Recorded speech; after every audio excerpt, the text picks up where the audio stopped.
size will be done once we have to get in the contract. Okay. Because that will and be. And when are you seeing that closing? When are you seeing that closing? I will be doing in the couple of months. Okay. This financial year. Okay. Yeah. Okay, but a sizable deal. I mean, if you could just give us an idea of how it would, where it would list in your order book. Because figures and all is very difficult to say, because we have to, as I told, we have to see our first domestic requirement we have to meet, and then only we have to commit for the international requirement. Understood. But of domestic course, requirement is growing. Understood, of course. And it's a government-run company, Midhani, 70% run by. Owned by the government and under the Ministry of Defence. Thank you so much, Dr. Jha, for speaking with us today. Thank you. Thank you. All right. So that was, the MD and CEO of Midhani, also known as Mishra Dhatu, that was talking to us about the defence space. But the other area we're looking at this morning is also very interesting. We're talking about Kaynes Technology.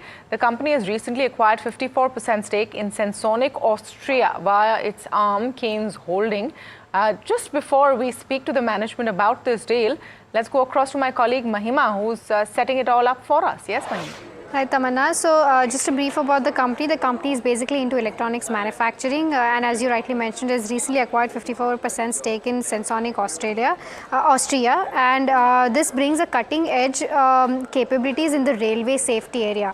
Now, in terms of how so far things have panned out for the company, the order book as of Q2 stood at 5039 crores. In terms of strategic initiatives, smart metering factory in Telangana is now operational in Q2 and construction of FOSAT facility in Sanand has commenced. They are facing some challenges from the EV segment due to slowdown of the four-wheeler segment that is being sold. But in terms of key highlights, the net working capital in first half of FY25 improved to 108 days versus that of 119 days. In terms of the segmental revenue, industrial stood at around 54%, automotive stood at 28%, IoT and IT stood at around 7%, railways 7.6%, medical stood at 2%, and aerospace and outer space stood at around 1.5%. Management has anticipated around 3,000 crores of revenue in FY25. Their EBITDA margins guidance is, they've said that it will exceed 15% and they expect to secure 15 to 20% of smart meter orders that are being awarded. Lastly, brokerage has also remained positive on the particular counter. Nomura has retained buy with a target price of 6,516. Motilal Oswal has a target price of 6,600 and lastly Nuvama has a target price of 6,220. So this is the overall view of the company. Okay, thanks a lot for that, Mahima. And you could argue that Kaynes has been the standout stock of this year, standout stock for the last 18 months. It's a phenomenal performance. But even on the quarterly performances, I mean, 15% growth, etc., doing very well. Jairam Sampath, whole-time director and CFO of Kaynes Technologies, with us on the show today. Mr. Sampath, good having you. Thanks for taking the time out. And what's happening in your space and what you are managing to do as well within that is quite exceptional. Please lay out the landscape for us, Mr. Sampath. How do you foresee 2025 to be on the back of what has arguably been a very strong Q 2024? I'm assuming here that your Q3 FY25 or Q4 2024 is also going to be a strong one. Yeah, thank you for having me here and good morning to all of you. I think your colleague has stated all the summary better than what I could have myself stated. So I think you have all the facts. We'll pass on the compliments to her. Yes. So you have all this, I think facts are there and so on. See, fundamentally our company has been always thinking about, if you go back, way back and look at our red herring prospectus when we listed about a couple of years back, we had listed out a few areas that we were actually working on in terms of futuristic areas. Of course, those days details were not available, but I think we are pretty much posting along on those lines. And of course, with a little bit of help, rather a lot of help from the industry tailwind in terms of demand, which is basically the primary more of any particular, let's say, prospect for any company. I think we have done well, and I think we continue to hold the view that the tailwinds will improve. And over time, I think company also has to keep looking at, let's say, next 5 years and beyond. So one of the things that we always, let's say, address ourselves to is to face what are likely to be the, let's say, changes in the technology front, changes in the, let's say, marketing front, and what are the likely headwinds that you may encounter after 5 years. So this way, what happens is we generally are prepared for the headwinds before they come in, and then we kind of open out new beachheads. So far, next 5 years up to about FY28, our story is basically posting along on the indigenization program which is in a large measure pushed by the government, saying that make in India for consumption in India, which is the Atmanirbhar plank. And over time, I think with a little bit of investments of capex, etc., and we have also expanded into other areas like semicon and PC board. So we kind of have deepened our value footprint in the entire ESDM sector. We wanted to be an integrated player, and we are taking steps in that direction. But in addition to that, I think we have also now, you mentioned about Sensonic. It's an interesting beginning we have made in acquiring technologies which makes us an original design and manufacturing player of some significant stature. So in future, obviously, we are looking forward towards adding technologies which we may not be able to organically develop. So we may have to acquire these technologies from areas which are available. Like in Europe, there are many companies available today wherein they have good technology, but maybe no backers to kind of develop it. So we are giving ourselves a few years time frame to develop businesses on these areas. Sensonic is just but one example of this. Similarly, we are also, last year we had made a small experimental, let's say, acquisition in the US, Digicom, and we are very encouraged by all the RFPs that are coming in, etc. So obviously we will pursue our course there too. Geography addition is an important aspect of our strategy. And third thing is we always look at, now more than ever before, technology has become a key differentiator in companies' offerings, actually, any company's offering. So earlier there were other business-related reasons and some arbitrages, etc.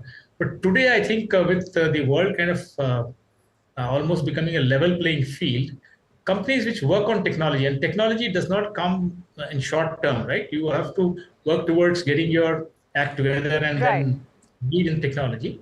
So I think that is going to make the differentiation, and that is the what I call today is Kaynes 0.9.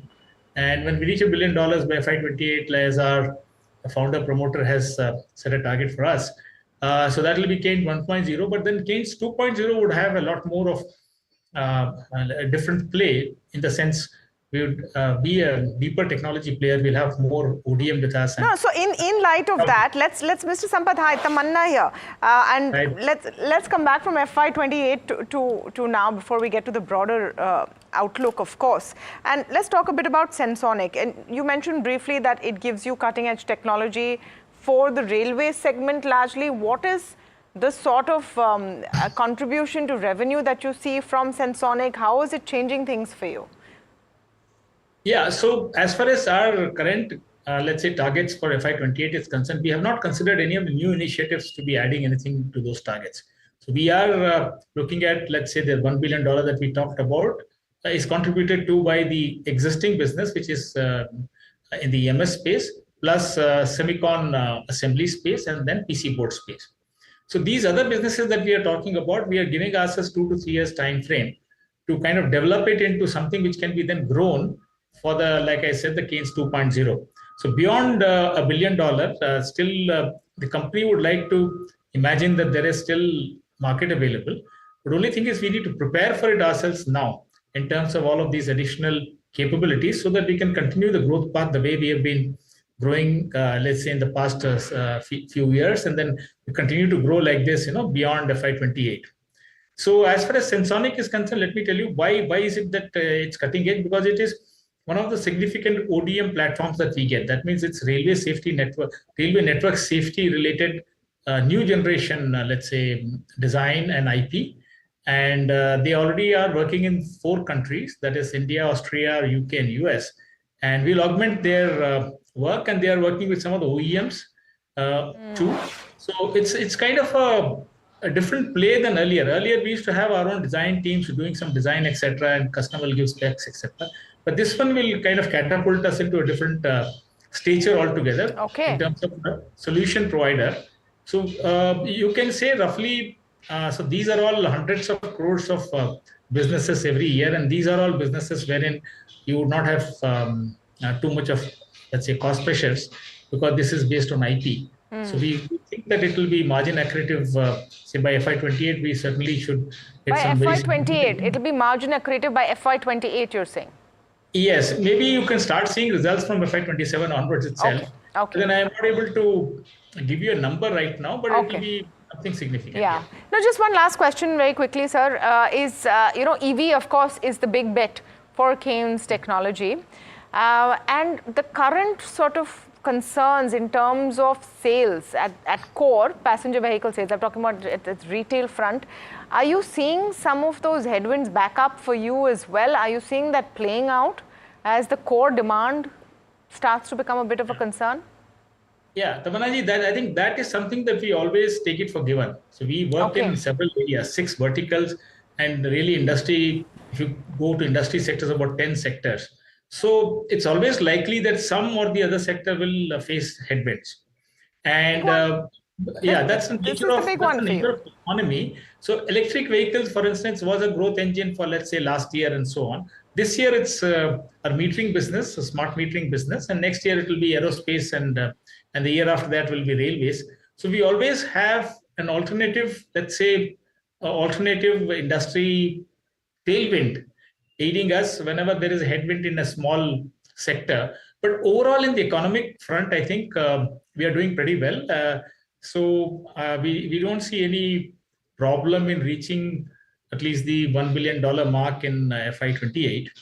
But however, we need to be alert about these changes, because we need to also manage our working capitals, and we should not exert in inventories and so on. So we have to be worried about it. But at the same time, there is compensation too. So in electric vehicles, it's not just the 4-wheeler and 2-wheeler that we manufacture things for. We are also into charging infrastructure. We are also into components business there. So slowly those are also gearing up, and some of them are global businesses.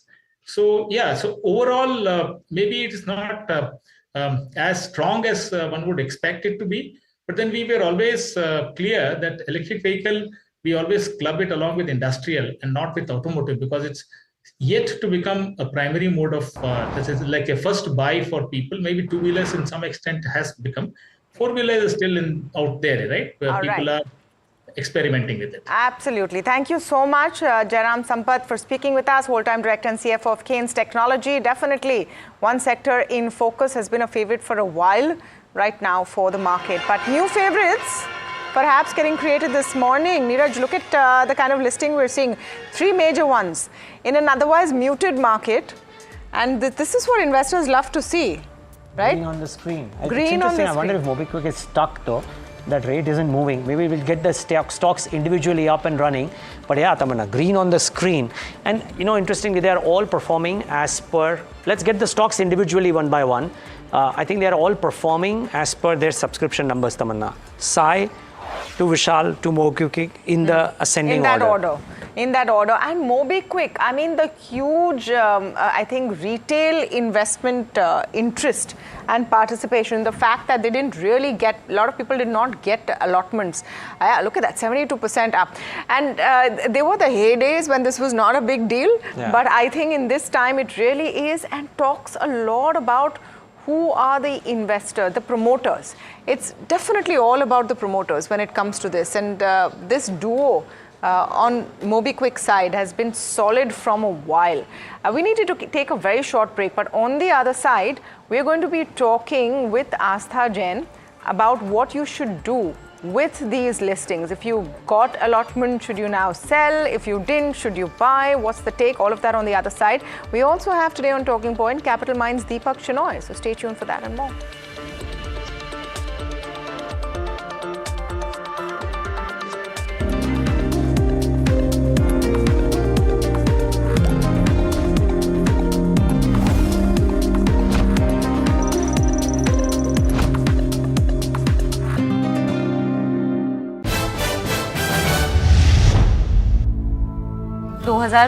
में Sensex क्या 1 लाख छुएगा या पार करेगा? मंगलवार को Sensex 1 lakh cross करेगा। कौन सा मंगलवार, ये मत पूछना। 2025 के लिए कोई नई थीम्स आप प्ले आउट होते हुए देख रहे हैं और जिनका ध्यान आप आकर्षित करना चाहेंगे निवेशकों के लिए, जो अभी तक किसी ने सोचे नहीं होंगे? Valuation valuation valuation. आप प्राइस इज व्हाट यू पे and value is what you get. पिछले साल हमने कई स्टॉक ऐसे देखे जहाँ पे वैल्यूएशन महंगा था और फिर भी लोग उसे खरीदते गए। फिर जब करेक्शन आया तो वो स्टॉक 30 से 50% गिर गए। ग्लोबल ग्रोथ की ट्रेन में भारत की कोच पोजीशन क्या होगी? अब हम इंजन है चाइना और अमेरिका के साथ।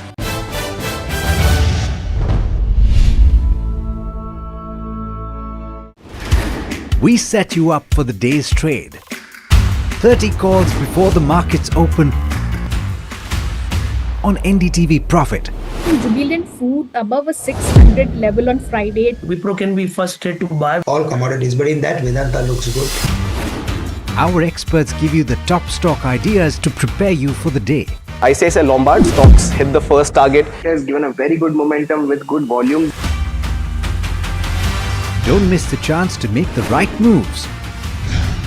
Only on NDTV Profit, where winners are made before the bell rings.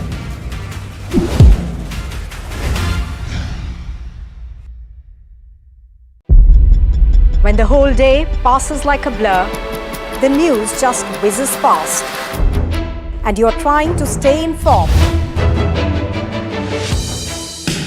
It is our job to bring you news that truly matters. At Profit 360, we cut through the clutter, the Wall Street deals, finance and policy news that could shape your tomorrow. The newsmakers, the trendsetters, and the innovators. In 30 minutes, we've got you covered. So stay ahead, stay informed, and stay profitable with Profit 360.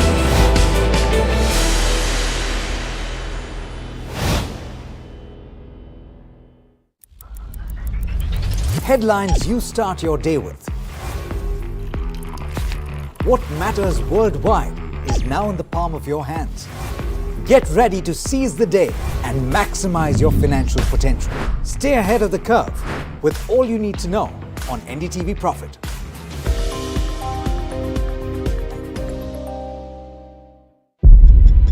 When the whole day passes like a blur, the news just whizzes past, and you're trying to stay informed. It is our job to bring you news that truly matters. At Profit 360, we cut through the clutter, the Wall Street deals, finance and policy news that could shape your tomorrow. The newsmakers, the trendsetters, and the innovators.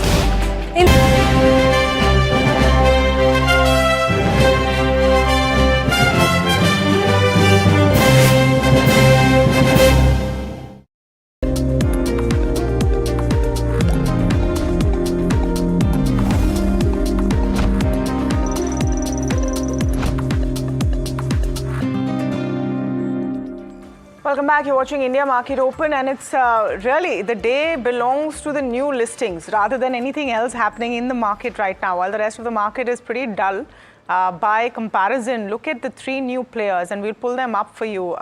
Yeah, there's the Nifty down about 80 points, but here's the debutantes, as I like to call them. Vishal Mega Mart now 41% up as per its issue price. Sai Life Science is 24% up, but the star of the morning perhaps is MobiKwik.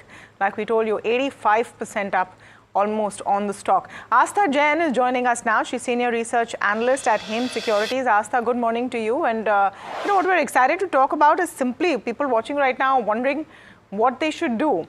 A, if they got allotment, and B, if they didn't. So let's start with those who got the allotment.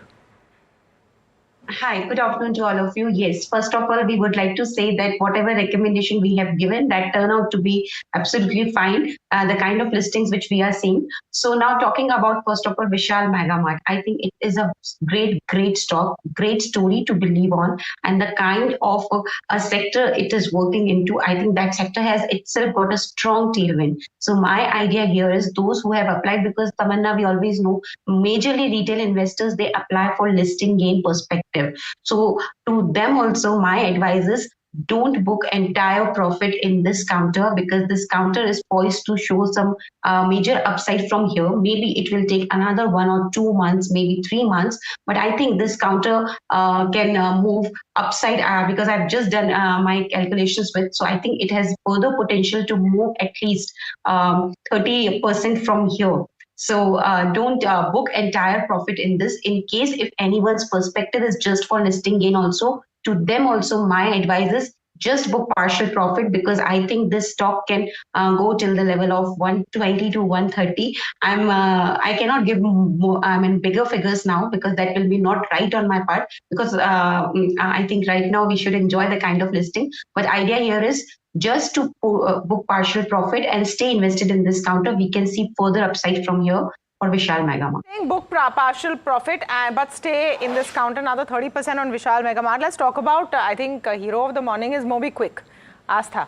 And if you had to rate these three, MobiKwik, Vishal Mega Mart, Sai, is this the order in which you would look at it, and talk a bit about what to do in MobiKwik? So for MobiKwik, I would recommend, because, I have to give my advice on the basis of kind of perspective the viewers or the retail investors, they are keeping into mind. So for listing gain investors, MobiKwik, book partial profit, because I think although it has got a upside from here, but now my upside targets are not very high.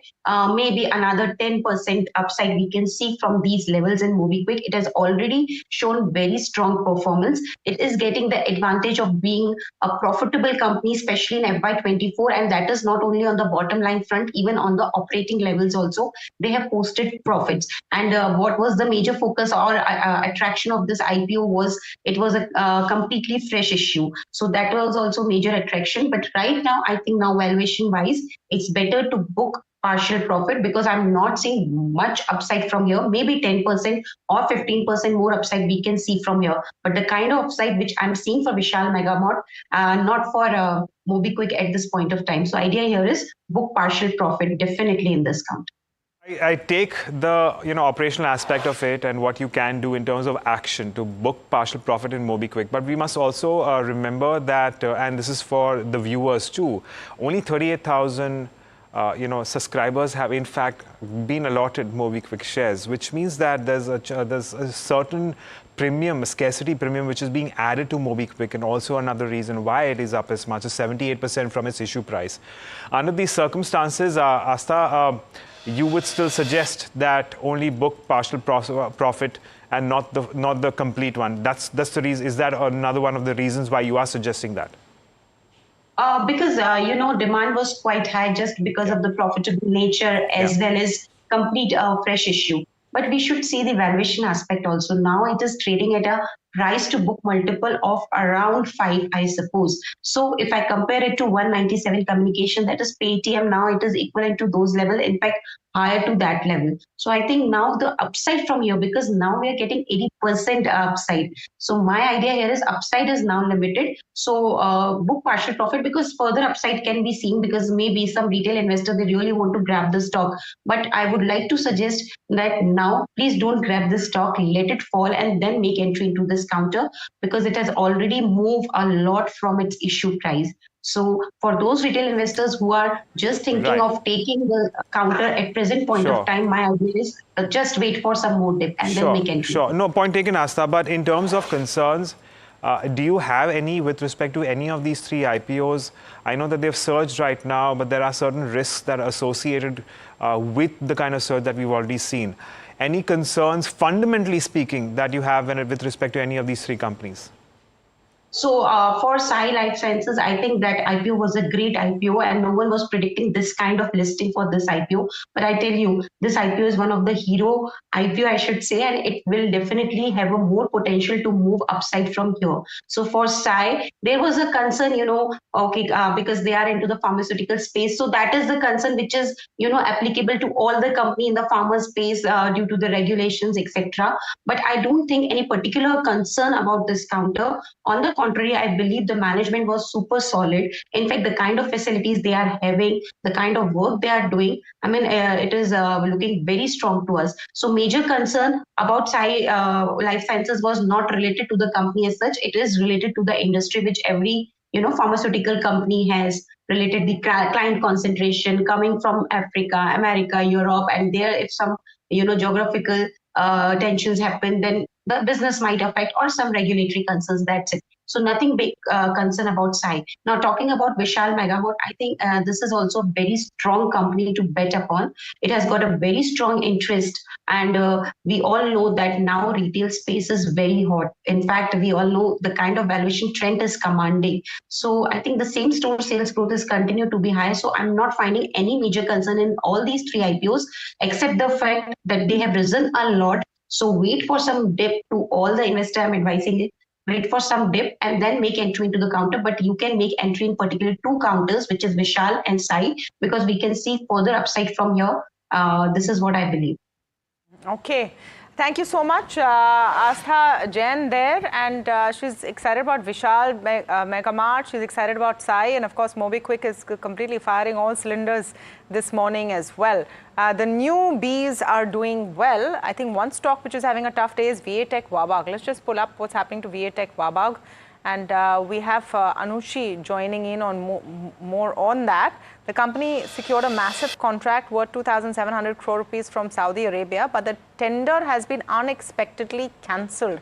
I think, Anushi, perhaps what's bothering investors this morning is the lack of clarity on why that tender was cancelled, isn't it?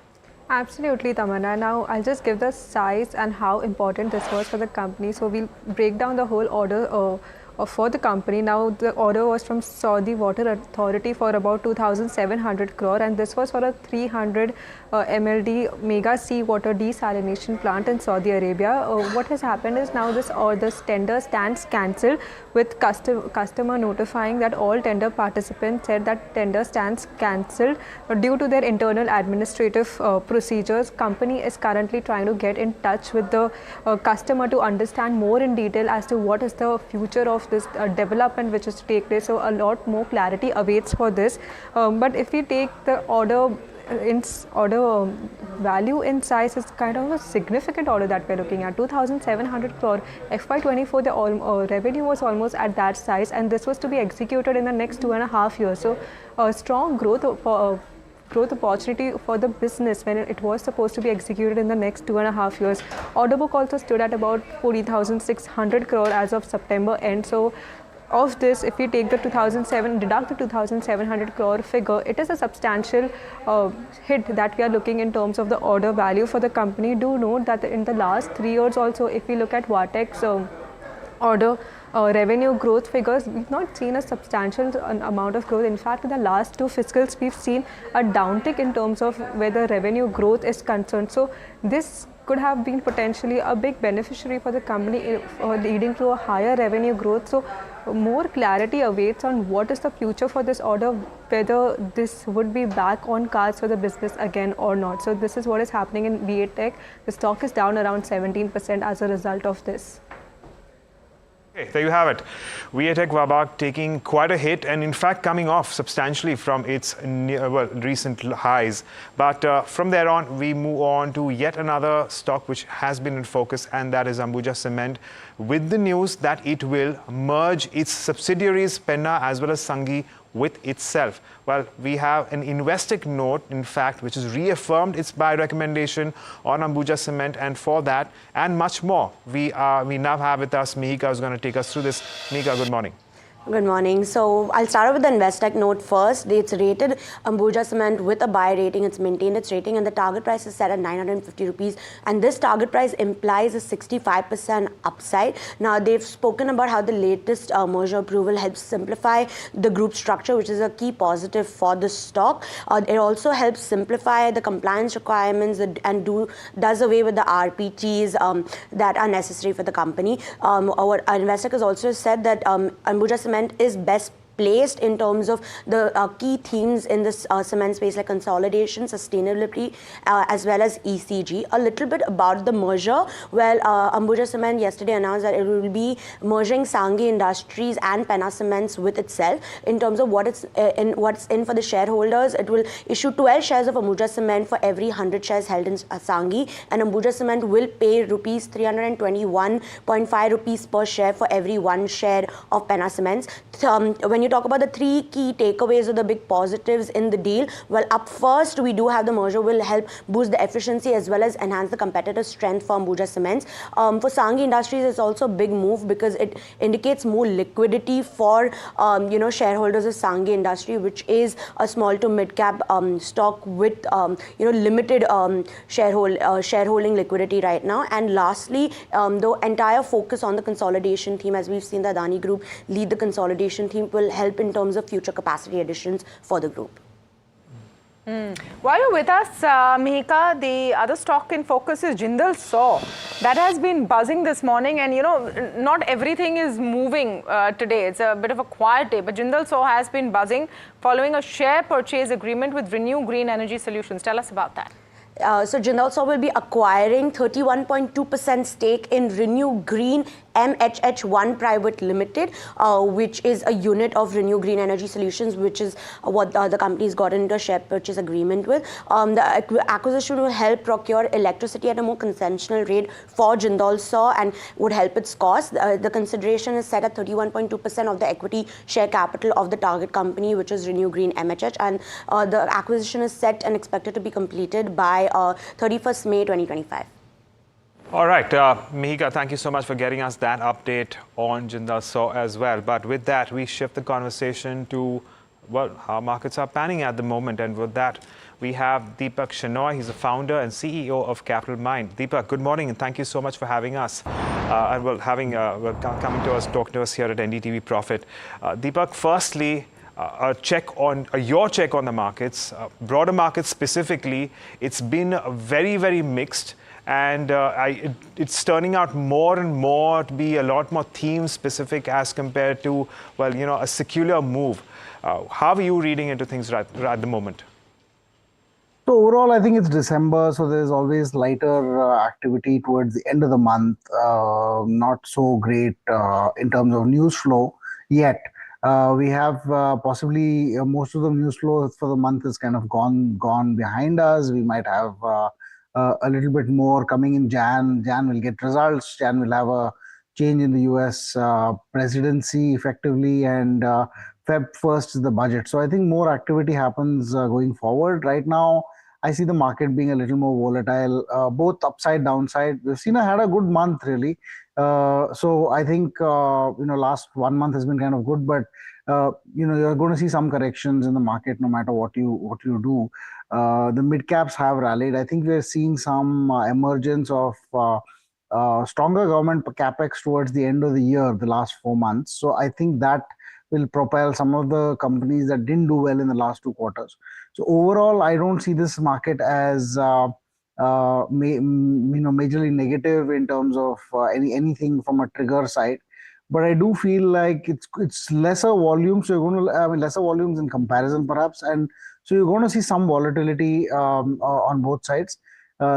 Certain stocks will go up 20-30%, I'm sure, and so stocks will go down that much as well. I don't think I have a broad market view in particular in terms of trend right now. Deepak, morning. Tamanna here. Since the morning in our studios, the chatter is about how more people are excited about the match going on rather than what's happening in the markets. And perhaps, at least the trend which we might see continuing into 2025 is also focus on primary markets. A lot of those new listings sucking up capital. I'm just wondering, when you're looking at allocations or you're looking at what's exciting, are you seeing any potential in the primary markets, or is this going to be a phase to stick to the tried and tested, look at the large caps, the mid caps, which now should be actually positioned as large caps, and that's where you're focusing? So Tamanna, we're biased because we're a PMS. We can't do anything in the primary markets. So I'm going to be like, we can't even apply for the stock. So you're sounding sad about it, which is telling me that some great opportunities are being lost out there. Well, I think there are always going to be opportunities, but the thing is that since you can't apply, there's nothing I can do about it. But so some of these companies may get interesting going forward. I'm not so sure about. The current, of course, we are seeing some extremely good moves on the market in terms of stocks listing, and there's some of the pricing in recent IPOs has been much better than earlier. So you're looking at companies whose listing values have been higher because they've been able to price the IPO lower. I think that's a good trend. People should price IPOs low. They're not diluting much, 5-10% in many cases. So I think pricing the IPO right is an art, and the investment bankers have stopped trying to optimize for the highest price, and perhaps promoters also have started to realize that pricing IPOs right is great. This is why I will miss the cycle, because earlier I didn't care because the pricing was so high. I didn't want to participate at those prices. Today, I think some of the companies you might be seeing much better pricing at IPO levels. But the secondary market has enormous opportunity here, both on the mid cap space and in some of the large cap space as well. I think what we're seeing today and what we're seeing 5 or 10 years later in terms of where the Indian economic system and perhaps market should be, there's a very big difference in valuations between now and then. Even our large caps in terms of market cap would be classified as kind of low level US mid caps, both in terms of revenue and in terms of market cap. But I think as we scale as an economy, a lot of these companies will get there, specifically in manufacturing, perhaps in defense, perhaps in. So when you're saying you're liking, there's a lot of opportunity in the secondary markets. Get a little more detailed, Deepak. What are you liking right now? Which sectors and what are your 2 or 3 favorites? Yeah, so we're still honestly quite happy to look at manufacturing as a theme. There's a lot more happening there. Part of it is defense, so defense-based manufacturing, I think that'll keep increasing. We'll also have a bunch of very interesting moves around in infrastructure, in the financial infrastructure specifically. So the companies that allow you to perhaps even trade, perhaps participate in bond markets or mutual funds, all of these companies, there's going to be a very, very rapid increase because India is financializing very, very rapidly. Last month, we saw 35,000 crores enter the markets. The month before was also 35,000 crores. We've seen this happen even when the markets went down nearly 10 or 11% from the top. So I think as we financialize, that's just mutual funds, there's also insurance, there's direct stock market participation. There is a lot of those companies, whether it is, say, a CDSL, we own this, by the way, or a KFintech or CAMS, who provide mutual fund infrastructure. I think there's a large change that will happen in their economics as we evolve there. There's also companies in the what we call the import substitution space, basically making here for India rather than trying to make in India and export to other people, because we import a lot of goods. And if you were to just replace maybe $5 to $10 billion worth of imports with local manufacturing, locally produced goods or services, we would actually not have a current account deficit at all. In fact, we'll probably end up having a current account surplus on a per quarter basis. I'm saying 10 billion a quarter, 40 billion a year. This is not meaningfully large for India to kind of not be able to do. So I think that is going to be the focus in the next decade, is building on these companies where you're catering to Indian demand. I run a portfolio called Surge India, so obviously I'm biased. But I like a lot of these companies. It's Indian tourism itself, Indian travel itself. A lot of companies in this space have already done really well, but I still think we're scratching the surface of what they will be in the next 10 years. All right. Thank you so much for that, Deepak, and wish you a very happy 2025. We'll have you back for what the big ideas are for 2025 as well. So that was Deepak Shenoy, and a lot to pick right now. I mean, we can actually hope for a more optimistic note next year. But as we near the end of 2024, we spoke with Kotak Mahindra AMC's Nilesh about his predictions for the Sensex next year, and this is what he had to say. 2025 में Sensex क्या 1 लाख छुएगा या पार करेगा? मंगलवार को Sensex 1 lakh cross करेगा. कौन सा मंगलवार, ये मत पूछना.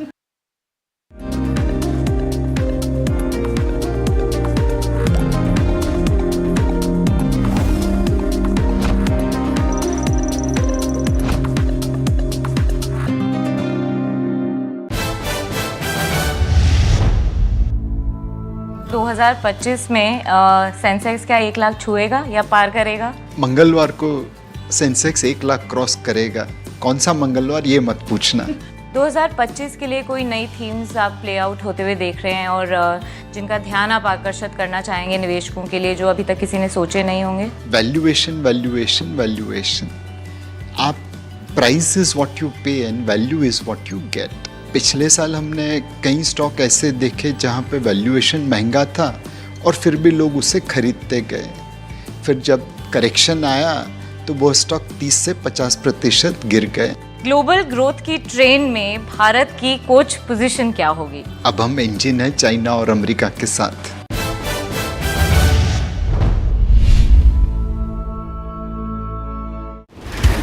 We set you up for the day's trade. 30 calls before the markets open on NDTV Profit.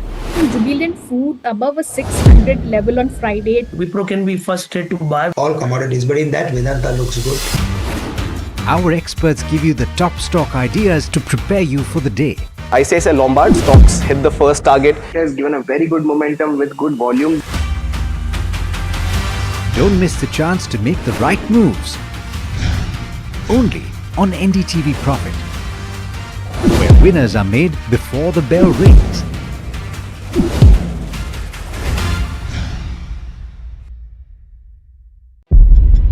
When the whole day passes like a blur, the news just whizzes past, and you're trying to stay informed.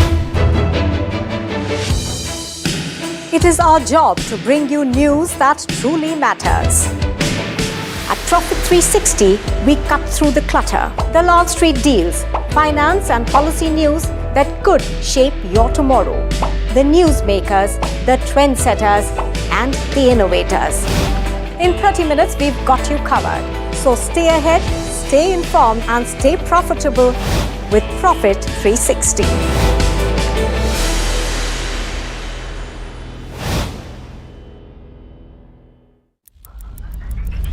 Headlines you start your day with. What matters worldwide is now in the palm of your hands. Get ready to seize the day and maximize your financial potential. Stay ahead of the curve with all you need to know on NDTV Profit.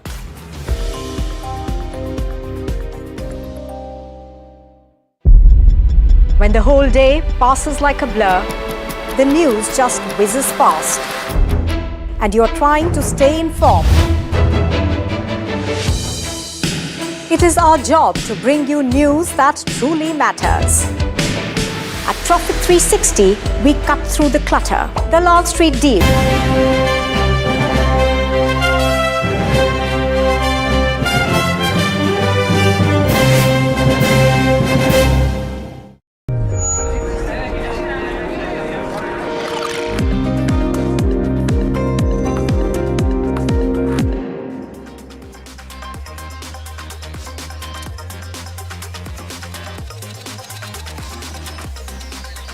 Hi, thanks so much for joining in. You're watching Ask Profit on NDTV Profit. My name is Alex Matthew and with me is Mahima Vajrajani. We will take you through the next 1 hour of trade. Morning, Mahima. Morning, Alex. All right, now this show, as the name suggests, gets you answers to all of your stock-related questions, and to that end, we've opened up the phone lines and we speak to you directly. That number should flash on your screen very shortly. In fact, there's also the WhatsApp number, so you can send us a message in case you can't get through to the phone lines. They are usually buzzing off the hook, and we have to limit the number of calls that we get, unfortunately. We'd love to, of course, spend a lot more time speaking to you, but then we only have limited time. Let's very quickly jump into where the markets are right now. And you have the benchmark Nifty 50 that's trading with cuts of about 1/3% or so at this juncture. And it's a little bit of a weak market at this juncture. And that's par for the course, really. If you look across the board in global equity markets, there's a little bit of caution ahead of the highlight of the week, which is the last FOMC or Federal Open Market Committee meeting of the year, and there's widely expected to be a rate cut. But there could be a fly in the ointment in that there are some outside chances of a hold by the Federal Reserve in the context of the new administration in the US taking charge next month. The Trump presidency comes into force, and there's widely expected there to be a little bit of an inflationary impact by the policies that Trump is said to be espousing, as a result of which there are some voices that are suggesting that maybe, just maybe, the FOMC decides to hold on to the rate cut that had a 96% probability even heading into today. Of course, the equity markets, let's go back to ours and talk about the broader markets and see where they are, because right now you have the Nifty 50 that's slowly coming off the low point of the day. Even the broader markets are actually coming back to the yesterday's close. Small cap index also down about 0.2% or thereabouts. So not much to speak of. Of course, we will talk about some of the key stocks that you should watch out for. Reliance Industries, one of the big losers in trade yesterday in that 1.5% odd drop, 1.4% odd drop that you saw in the Nifty 50. HDFC Bank was the second one that lost ground. It is continuing to lose ground today as well. But I very quickly want to point out the three debutants on the stock exchanges today. They all have had a stellar listing. Let's pull that up as well, because you have Vishal Mega Mart as well as Sai Life Sciences. A lot of investors that have gotten allocation will be very happy, but those that will be happiest will be the 40-odd thousand retail investors that have gotten an allocation. The IPO of MobiKwik, there were 46-odd lakh applications, right, and only about 40,000 or so have gotten that allocation. They'll be laughing their way to the bank. Absolutely. So it's 1 in 120. You know, if you've received that allocation, I believe all the stars are aligned in your favor. Yeah. But moving on to some stocks that are really buzzing in trade today, one of them is Wabag, which has taken a significant beating, and this is because they'd received an order from Saudi Arabia, which was roughly of 2,700 odd crores, but now that order stands cancelled. And why the stock is seeing a significant downtick is because in FY24, the revenue was roughly 2,800 crore and this order itself was 2,700 crores. So it could have doubled their revenue, but unfortunately the order is cancelled and we are seeing a downtick in the stock. Edelweiss Financial Services is another company that is seeing gains today, and this is because RBI has removed business restrictions on ECL as well as Edelweiss ARC. The stock did see gains in the morning, but it's down around 0.5% right now. Ambuja Cements, let's also pull up that. Sanghi Industries is another counter where the company has announced amalgamation of these companies, and we're seeing Sanghi Industries taking a downtick of around 10%, and Ambuja Cements is seeing Alex an uptick of around 1 or 2 odd percent. There you go. It was seeing an uptick of 1 or 2 odd percent, but it's down around 0.25% as we speak. All right. So there you go. We will soon hopefully be speaking to the management of MobiKwik as well, and so we've got that lined up for you. But in the interim, let me go across to our experts for the day. We've got Vinay Rajani, who's a senior technical and derivative analyst at HDFC Securities, as well as Rajesh Agarwal, who's a head of research at AUM Capital, at Om Capital. Thanks so much, gentlemen, for taking the time, and always a pleasure having you on the program, Rajesh and Vinay. Thanks so much. Let me go to Rajesh on the first question, because this is an interesting one. I had to ask whether Subramaniam, who's writing in from Coimbatore, has typed in the right price for Ashok Leyland, because he says that he acquired it at 20.6 rupees per share. And I do not know when he has bought this. It must have been quite a long while back, because the share is currently trading at 226 rupees. He's in it for the long term. He's not in a hurry to sell. Should he hold or should he sell, Rajesh? Good morning, Alex, and good morning, everybody on the panel. This is what long-term investment does. Almost a 10-bagger, say. And still, if you're not in a hurry to sell, I don't find any reason to get out of this stock. Although in the short term, there might be some minor blips because of the valuation concerns and all. But since you are for a long term, the company product profile is good. They're big players into CV, doing very well. Electric vehicles are doing well. Can continue to hold. Average return of 10 to 12% or even 15% CAGR can be easily achieved in the next 5 years. So continue to hold. All right, so that's the view coming in on Ashok Leyland. The next query is from Mansi, and she's writing in to know about Kaynes Technology. She's saying that this counter has seen a significant growth in the last 1 month. She has a small investment in Kaynes Technology. She's not mentioned the price or the quantity at which she's bought it. And she's saying that looking at the valuations, is it a good time to increase exposure in Kaynes Technology? Rajesh, I'll stick with you for this one. See, although the company is very good and the EMS sector, the entire EMS sector is doing very well. The new orders pouring, new tie-ups being done with different companies, and the world looking towards India for manufacturing and all. Indian government's focus on Make in India, but still on valuation parameters, I think all these counters, be it Kaynes, Dixon, and others, are trading at 3-digit P, which I believe is on a very higher side. Let it correct some more, maybe around 6,500 odd rupees by any chance it comes, then you can think of acquiring it. At this point of time, just wait and watch. All right, so we've kept Vinay waiting. Vinay, thanks so much for holding by. I would like to ask you about a fresh entry in KRN Heat Exchangers, if you've got a view on this one. We've got a question coming in from Hemlata, who's writing in from Chennai. She's wondering whether to enter the current market price. Yeah, so currently the stock is into a correction phase. The recent high was around 880, which was on 6th of December, and from that level it has started correcting. Right now it is trading at 753. So primary trend has been definitely positive. There is no doubt about it, but this correction could extend. We cannot rule out the extension of the correction, and the immediate support which I see for the counter is around 700 odd levels. So that is a strong support which is derived from the super trend indicator that we track on the daily chart. So according to me, 700 is a nice level or ideal level to take a short-term entry into the stock. As the primary trend is bullish, definitely dips can be looked at for buying the position. So yes, one can wait for 700 levels to come, and around that level one can buy the stock because the primary trend has been bullish. All right, so that's the view coming in on KRN Heat Exchangers. It's seen a significant amount of gain, 241% since listing, Alex. Moving on, another fresh listing that we had this year is Sagility India, and I think Sahil Jadhav wants a view on this, and he was wondering if these are the correct levels to enter Sagility India. Rajesh, I'll come to you for this one. Your view on this counter?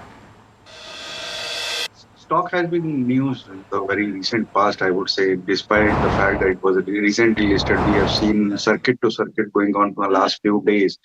I think these kind of stocks better avoided, because when these kind of stocks start circuit to circuit moving up, they again go circuit to circuit moving down. So the high risk counters, there are no enough data to talk about. So it's better be avoided. There are better counters in the market. Counters in the market, all right. Avoid is a call in Sagility, which is trading at 43 rupees or thereabouts. We've got a caller, Chandan Jain, who's calling us from Karnataka. Morning, Chandan. How can we help you today? Chandan, can you hear me? Okay, we've lost the line. Okay, let's take the next question. We've got question coming in from Karthik, who's writing in from Hyderabad, and he's bought Wipro shares, 30 shares at an average price of 253, and this is after the split, and so therefore he's gaining a little bit of ground. Is it a good time to add more, and what is the long-term view? I will go across to Vinay on the charts on this one, because we've discussed quite a bit on the fundamentals in the recent past of IT companies. On the charts, does Wipro look attractive? Yes, definitely it looks attractive. The important thing is that the relative strength amongst the IT stocks, if we were to compare Wipro with the other IT stocks, Wipro was the underperformer previously. But if I go by the last 1 year's trend and 1 year's performance, it has been outperformance, and now it is trading around its 52-week high. So the move was quite well, and the performance is going very well. So I think overall the relative strength is very high amongst the IT stocks, and it is actually developing a rounding bottom kind of formation on the monthly chart, which is very a strong pattern for the long-term reversals. The October 2020 high was around 365. Currently the stock is trading around 310. There is a high chance that it will reach to that level, and as stock has started outperforming the overall index, the benchmark indices as well as the IT index. So the setup is quite strong technically. If somebody is holding the long position, I think without worrying about the short-term correction and the running corrections, one can continue to hold on. At least we should have a 3 to 6 months view. But overall, I feel that the outperformance of the Wipro will continue, and it is it is headed for the next target of 365. So it is looking very strong, and one should continue to hold on. Hold on Wipro is a call. coming in. Now, we did promise you at the start that we would speak to today's star debutant on the stock exchanges, and that is MobiKwik. We're joined by one of the founders, Bipinpreet Singh. Bipin, congratulations on a successful issue, on stellar listing gains. And, I'm actually curious. When I saw that it was a fresh issue of 572 crore, my question was, a lot of founders have used this opportunity to offer their own shares. Why didn't you take that opportunity? Why did you go for a full fresh issue? And then we'll get into some of the other business trajectories. Yeah, sure. So thanks for that answer. Firstly, thank you. I am very, very happy today because at MobiKwik we have achieved a milestone after 15 years. We wanted to get listed, and today we have achieved that. In terms of, I think, the process, we knew that MobiKwik as a company, we have done extremely well. We have survived many difficult situations, and we have faced a lot of competition with very less capital also. So the first thing that we wanted to do when we want to get listed is to make sure that the company as a MobiKwik can keep growing in the fintech space for the next 5 years, 10 years, 20 years. Because I am a very firm believer that fintech in India is here to stay, and fintech is going to make a huge impact in the lives of everyone in India. And from that perspective, not just promoters as I and Upasna, but all shareholders of MobiKwik decided that we should first get listed, and for that the company should raise capital rather than anybody selling the shares, because everybody is long on MobiKwik. Okay, so thanks for that clarification. Why don't you take us through how quickly you're going to be able to utilize these funds that have come through? It's a tough market that you've operated in. You've mentioned already that you've survived challenges, and those challenges are not going anywhere, Bipin. It's a very competitive market. How are you going to be utilizing those funds? What is the kind of trajectory that you're seeing in terms of utilization? So one of the things that we have learned is that if you can prove that you can not just grow, which we have done over so many years. In the last 3 years, we tripled our revenue from roughly 300 crores to last year 890 crores, but also become profitable. Because at the end of the day, even if I am a big technology believer, even if I am a big believer in fintech, at the end of the day, for MobiKwik to keep growing, it has to also to be a sustainable business.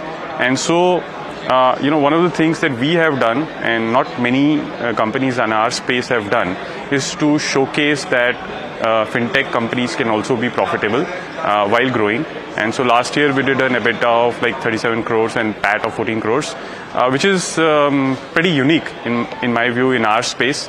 And so that gives me the confidence that given the large market that we operate in, and given still such a low penetration of financial products through the length and breadth of the country, through tier 2, 3 and beyond, I think the competition is only with the market, and the competition is only with the cash, and not necessarily with all peers, because it's a very, very large market. I think how you choose to operate in this market, what matters, and we have chosen that we will continue growing, but doing it in a profitable manner. Bipin, Mahima also joining in. I wanted to understand that your growth in terms of revenue as well as bottom line has been quick in Q1 FY25 as compared to FY24. I just want to understand as to what the internal targets are with respect to FY25, and in terms of operational metrics also, you have 42 lakh odd merchants and 15 crore odd users. Where does this number go, let's say from a long-term perspective, by FY26?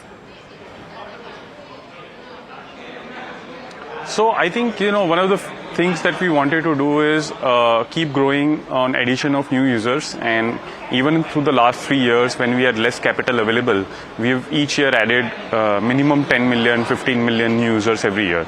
And that's our strength, acquiring a large number of users at a very low customer acquisition cost, thanks to our brand, thanks to the trust that we've been able to gain with our customers, thanks to the user experience that we have created on the app.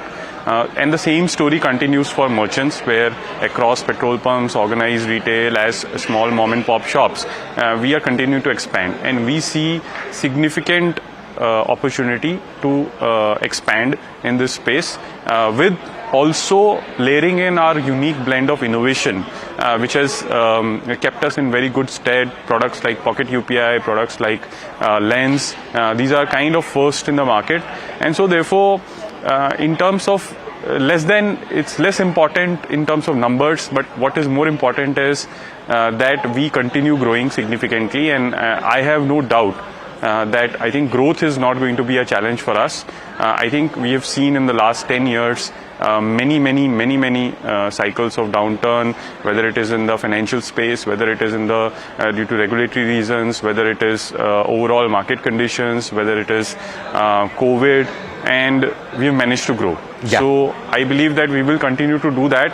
I think the specific numbers we will come out with soon. Okay, and we will speak to you at that point. But I do want to ask a couple of questions. One, I asked about the utilization of the funds. Bipin, I know that you said that you want to grow sustainably, but how quickly will you be utilizing those funds, and what are the primary avenues that you're targeting immediately? And the second part is that we've seen revenue mixes for companies like yourself change, morph over the years as the products that you've offered and the products that you build have developed and have come on stream. I'm guessing that you have a lot that is in the works as well. Does the revenue mix change meaningfully over the next 3 years? So I think in the financial space, especially in our space, we started off as payments, which continues to be our largest growth driver in both in terms of users, in terms of merchants, and also in terms of revenue. First quarter Q1 FY25, it was 50% of the revenue as well, and significant growth over previous year. And the second business that we have is a distribution, where we distribute financial products, whether it is loans, small ticket loans, merchant loans, even savings and investment products like fixed deposits, mutual funds, digital gold, so on and so forth. And we also have license to insure, to distribute insurance. We have a corporate agency license. So I think that it is all up to us where we see the opportunity, what our customers need. And when I go back and look at a middle class and lower middle class India, where MobiKwik is focused on, somebody who is self-employed, somebody whose income is, let's say, between 30,000 to 1 lakh, 1.25 lakhs a month, that person, anywhere he or she lives, can we provide them all these banking products at an affordable cost? And that is MobiKwik's mission. So we start with payments and provide the financial products with our partners, distribute them to our customers. So in that respect, there is a lot already which has happened and we have done, and there's a lot more that we are working on. Most of our spends that we are raised, we are not going to be in a hurry to raise this capital. We have raised it with a lot of blood and sweat. So we will be taking a call in terms of how we spend this. We have outlined it already in our prospectus document that we will be devoting some part to technology, some part to working capital, some part on the distribution of financial products. And I think we'll largely follow what we have already disclosed in the prospectus. Right. Bipin, one last question before we let you go. I wanted to understand with respect to the loan business, do you think that you will be dispersing loans from your balance sheet going forward? Not at this moment. We look at ourselves, our strengths being technology, product, customer experience, and distribution. So in that, currently I don't see space for us having our own balance sheet. Bipin, thanks so much for joining in and for speaking to us. And once again, congratulations from all of us. And we look forward to speaking to you after your next results. Thank you. All right. Thank you. All right. So that's the management of MobiKwik. What a debut. The question is, where do they go from here? And we'll see soon enough. If you have missed out on that IPO, I would like to very quickly go across to Rajesh. And we have a question coming in. Caller Balaji is calling us. Balaji, I'll come to you in just a moment. Rajesh, if you missed the bus on MobiKwik, as so many people have done, and you haven't gotten allocation, the first day, the first couple of hours, you're already up 80%. Do you still buy at this point, or do you wait for opportunities down the road? See, I would wait for opportunities because it's already up 80% from issue price. And if you look at valuation, valuations are straight. But yes, the business model is very good, as we have heard the management just now. The focus on financial products and 50% of revenue from payment banks is a very good thing. Going forward with focus on the smaller cities, tier 2 and tier 3, there are a huge opportunity in the market, I would say so, because me being in the same kind of business, our company, so we understand that there are huge opportunities, but the numbers don't justify the kind of valuation at this point of time. So I would wait for some opportunities, maybe some downticks to accumulate, not at this moment. Okay. All right. So let's go to our next caller. We've got Balaji calling us from Madurai. Balaji, good morning and thanks so much for waiting for us. How can we help you today? Good morning, Alex. It's good to be asking the question in this channel after a long try. Yeah, it's our pleasure to have you. Yeah. Please go ahead. Okay, I do have 1,000 shares of IRCON at the rate of 261. You knew that when the market was peak, I have got these shares. Yes. So I just want to get the experts' advice. How long can I hold, or can I switch it to any other stocks? Okay. In the railway stocks. In the railway space, I understand, Balaji, that you've got a long-term perspective, but how do you define that? When you say long-term, what is it for you? I'll say a maximum of 3 years. 3 years, a maximum of 3 years. But you bought it based on the opportunities in the space, right? Correct. Opportunity in the mainly on the logistics space, as well as the way India is growing actually. And a large part of internal goods continue to be transferred via the rail services. Balaji, let me get your question answered by Rajesh on the fundamentals. Rajesh, you heard the question. IRCON bought at 261 level. The stock is at 224. Would you hold on to this? Yes, of course I would hold on to this because it has the entire railway space has seen some kind of correction in the last 5 to 6 months because of various reasons. One, the valuation were stretched, but they have run up quite a lot. First off, government expenses were not there, but government capex. But as the news flows are going on, that in the second half, government capex is going to go up with a focus on railways and all. IRCON is going to do well. Not only IRCON, the entire railway space is doing well with the new orders coming in. So I think when the gentleman has a time horizon of 3 years, one can continue to hold. We have a target of around 280 odd rupees in the next 12 to 18 months. So not only hold, if somebody is willing to add to it, one can even add. So not only hold, but if one wants to add, they can add IRCON at current levels as per Rajesh. Moving on, the next query is from Sarat Babu, who is writing in from Dubai. He's holding around 19 shares of Tata Elxsi, bought at 9,000 a piece, and he wants to know whether he should keep holding them and or book loss and exit. This seems to be a technical question, so Vinay, I'll come to you on this one. How does Tata Elxsi look on charts? So recently, last 1 month, the stock has done well. Previously, we saw a great amount of weakness or underperformance coming from this counter because we saw many mid-cap IT stocks doing very well, like Coforge and Persistent. And many IT stocks did very well, but Tata Elxsi was struggling. And if I go by the short-term charts, yes, from the month of November, it has started getting strength and it is holding above the key moving averages. It is still above the 50, 100 and 200 days moving average. That's a good sign. So some sort of recovery is there, pullback is there, whether it is sustaining or not, that we need to see because the primary trend has been down.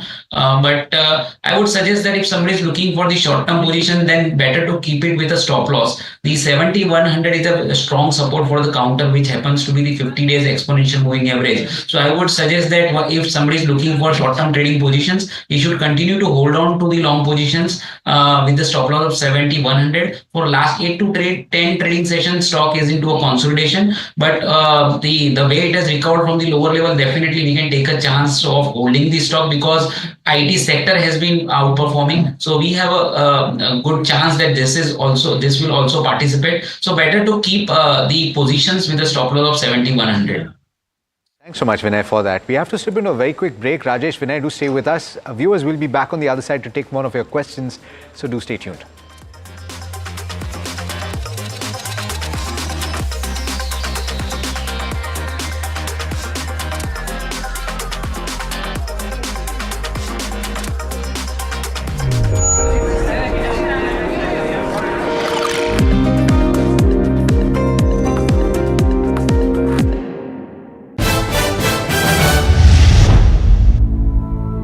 2025 में Sensex क्या 1 लाख छुएगा या पार करेगा? मंगलवार को Sensex 1 lakh cross करेगा। कौन सा मंगलवार, ये मत पूछना। 2025 के लिए कोई नई थीम्स आप प्ले आउट होते हुए देख रहे हैं और जिनका ध्यान आप आकर्षित करना चाहेंगे निवेशकों के लिए जो अभी तक किसी ने सोचे नहीं होंगे? Valuation valuation valuation. आप प्राइस इज व्हाट यू पे and value is what you get. पिछले साल हमने कई स्टॉक ऐसे देखे जहां पे वैल्यूएशन महंगा था और फिर भी लोग उसे खरीदते गए। फिर जब करेक्शन आया तो वो स्टॉक 30 से 50% गिर गए। ग्लोबल ग्रोथ की ट्रेन में भारत की कोच पोजीशन क्या होगी? अब हम इंजन है चाइना और अमेरिका के साथ।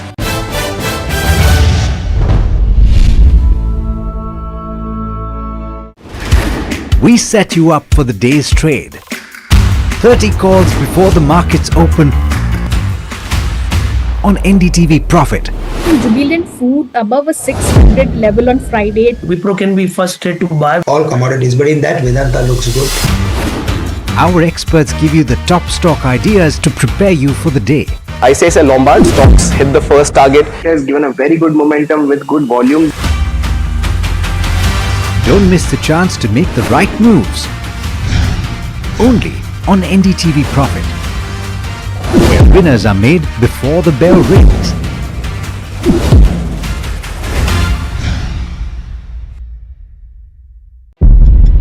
When the whole day passes like a blur, the news just whizzes past, and you're trying to stay informed.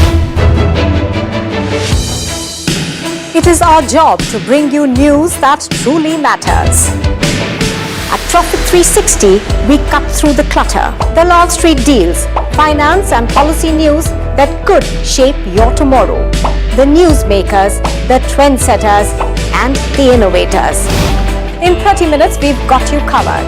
So stay ahead, stay informed, and stay profitable with Profit 360.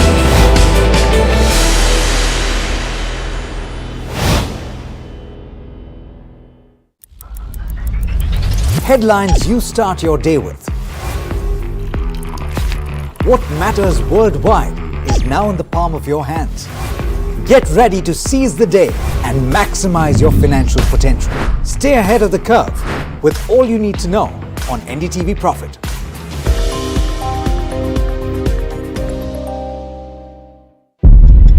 When the whole day passes like a blur, the news just whizzes past, and you're trying to stay informed.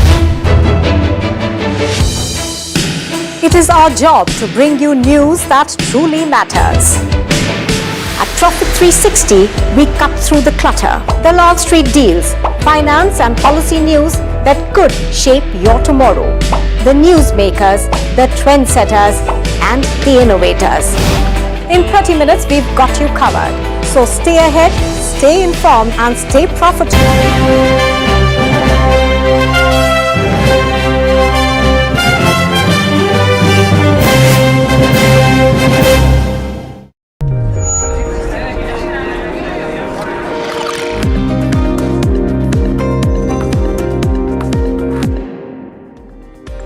Welcome back. You're watching Ask Profit, a show where we answer all your stock related queries, whether they're fundamental or technical, and you can either call us or WhatsApp us on the number that is flashing on your screen.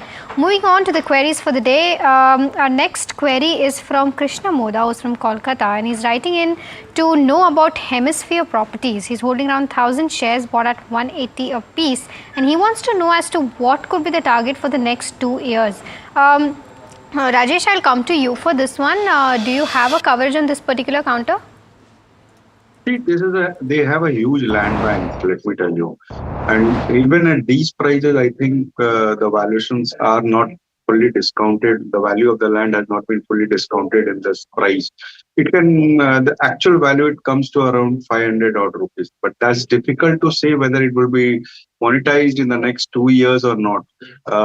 You have to hold this for a longer period of time, as and when the land is monetized, the numbers would be reflected in the balance sheet, and that would ultimately be reflected in the share price. But it's difficult to say at this point of time, 2 years time target.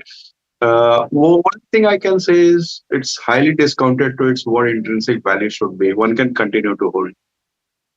continue to hold is the view on Hemisphere Properties. Tata Steel, we've got quite a few questions on this counter, and I think, of course, the entire metal pack has been something to watch all of this week and last. Tata Steel not doing too much in trade today. Let's pull up the slightly longer term charts. Anandaram is asking whether it can be bought at the current juncture. I'm guessing, Vinay, that you would watch for the metal prices, the underlying moves in the global markets as well, and take a call on Tata Steel. But what would you do? Would you deploy right now if you had to? So the trend is not clearly on the upside because the stock has been forming lower tops and lower bottoms. It is still trading below 50 days and 200 days moving average. So the trend has been down positionally for last 3-4 months, and there is no outperformance from the metal sector. It goes up, but it is not sustaining at higher level. But yes, I see a long-term support around 137, which happens to be the top which was made in the August 2021, and that the previous resistance levels can act as a support and for in the long term. So definitely 137 is a nice level to take a fresh entry into it. So the way it is it is there on the charts, I think one can start accumulating. So rather than allotting the 100% of the amount at this price, I would suggest that one can start accumulated in phased manner. So 25% can be bought here. Once it sees 3 to 4% further correction, then again rest of the quantity can be bought. So in 3 to 4 phases, one can start accumulating. So in that way, ultimately one is going to get the returns from this counter, because short-term trend is not that clear, and the lower tops, lower bottoms are intact. So better to accumulate in phased manner, and 137 is a very strong support for the stock. Right, accumulate in phased manner, and 137 is the support for Tata Steel as per Vinay. We have our next caller. Pawan Narang is calling in from Delhi. Pawan, thanks for calling in. How can we help you? Okay, I have a question specifically regarding the stock Aster DM. Okay. So Aster DM, I bought I have the 200 numbers, and I bought at 470. I just wanted to know whether to make the investment for next. I'm a long-term investor. I can actually hold it for next 10 years, right? But the important factor why I'm asking is the promoter pledge is more than 95%. That is where it goes negative against it. And whereas the positive aspect is recently BlackRock has already made an investment in that. Okay. So of course the deal would be in force from 2026, right? But with that, BlackRock would hold 30% of it, and promoter would hold 24% of it. Got it. Pawan, I think you've done your research very well, so congratulations on that. I believe you've just bought it recently, because currently it's hovering around the 493 levels. I made an investment long back also, but with the dividend, it gave a huge dividend at that time in the month of April. Then I sold it off, and then I again made bought, because I got the news that BlackRock has already made an investment, and yes. Got it. Got your query, Pawan. Rajesh, I'll come to you on this one. It's a very good stock to hold for long term. First, the entire healthcare industry is doing well. The Aster DM as a company is expanding in new cities with new hospitals coming up. The big dividend that the gentleman is talking about has been given out of the sale proceeds which we did in the GCC segment. They sold out the entire GCC healthcare business that was in Dubai and other states of UAE. So that was sold out, and the entire proceeds were distributed as dividend. Now they are fully focused on India, doing very well, multi-specialty hospitals and all. Yes, there are concerns about the promoters' pledge and all, but these things will be taken care of. And with the entry of BlackRock and all, I think things are going to be better in going forward. One can continue to hold, and even one could add, we have a buy rating on this with a target of 650 odd rupees in the next 12 to 18 months. So at this point of time, it's a buy from our side. I quite liked Pawan's voice, didn't you? It's a nice deep voice. Pawan, hopefully that answers your question. Let's take Mamta's question. Mamta is writing in from Chennai, and she's got allocation in Vishal Megamart. She's one of the lucky few, and she's making some money here. She's wondering whether she can hold for the short term and also the long term prospects. So short term, obviously on the technicals, we have absolutely no data to talk about. The stock is up about 40% as we speak right now. So Rajesh, any view that you have? Did you have a subscribe on the IPO, and would you hold for the short or the long term? I think for long term it's difficult to say at this point of time, but for short term, yes, one can continue to hold. For me, for maybe another 20-25% upside from these levels too. This was a huge issue for almost 8,000 crores. But the best thing is the company has been in profit from last few quarters or maybe a few years. The main thing is focus on the value segment that's gaining momentum in the country, and it's doing very well. With stores across the country, I think it's a good prospects going ahead. Maybe one can wait for a target of 130, 135 rupees where one can think of booking profit. All right. The next question is okay, we have Sagar from West Bengal who is writing in to know whether this is the right time to enter KPI Green. Vinay, I'll come to you for this one. Do you think the current levels are the right time to enter KPI Green? So for last 10 months, I can see on the monthly chart for last 10 months, this stock has been into a consolidation. On the lower side, 720 is the lower band. On the higher side, around 1000 is the range. So this 300 rupees range is there for last 10 months. So if I go by the primary trend definitely looks positive, and right now it is into consolidation. So yes, one can continue to hold on to the long position considering the primary uptrend. But if somebody wants to take a fresh position, I think again in this stock, as it is into consolidation, better to accumulate the stocks rather than allocating 100% of your money at this price. So the stock is completely into consolidation. It is very difficult to say whether it will break out this month or next month or after 2 months. But yes, the primary trend has been bullish. The stock has been placed above the key important moving averages. So overall setup is quite good, but the short term and medium term trend is into consolidation. So better to accumulate the stock for the long term. It is good, but trading momentum I can't see. So if you are a trader, then you should avoid trading this kind of stock. As an investor, I would advise that one should continue to hold on, and if somebody wants to buy, then accumulate is the right strategy for this stock. Okay. All right, so that's the view on KPI Green, a different strategy if you are an investor or a trader. Safiullah Khan is calling us from Bengaluru. Safiullah, thanks so much for calling us this morning. How can we help you? Yeah, I have 28 shares. Please go ahead. By Global. Yeah. I bought it at 528. I'm already at loss now. I think 30 to 40% loss already. Yes. Can I hold it or sell it? Can you help us with some of the, just to understand what the strategy was?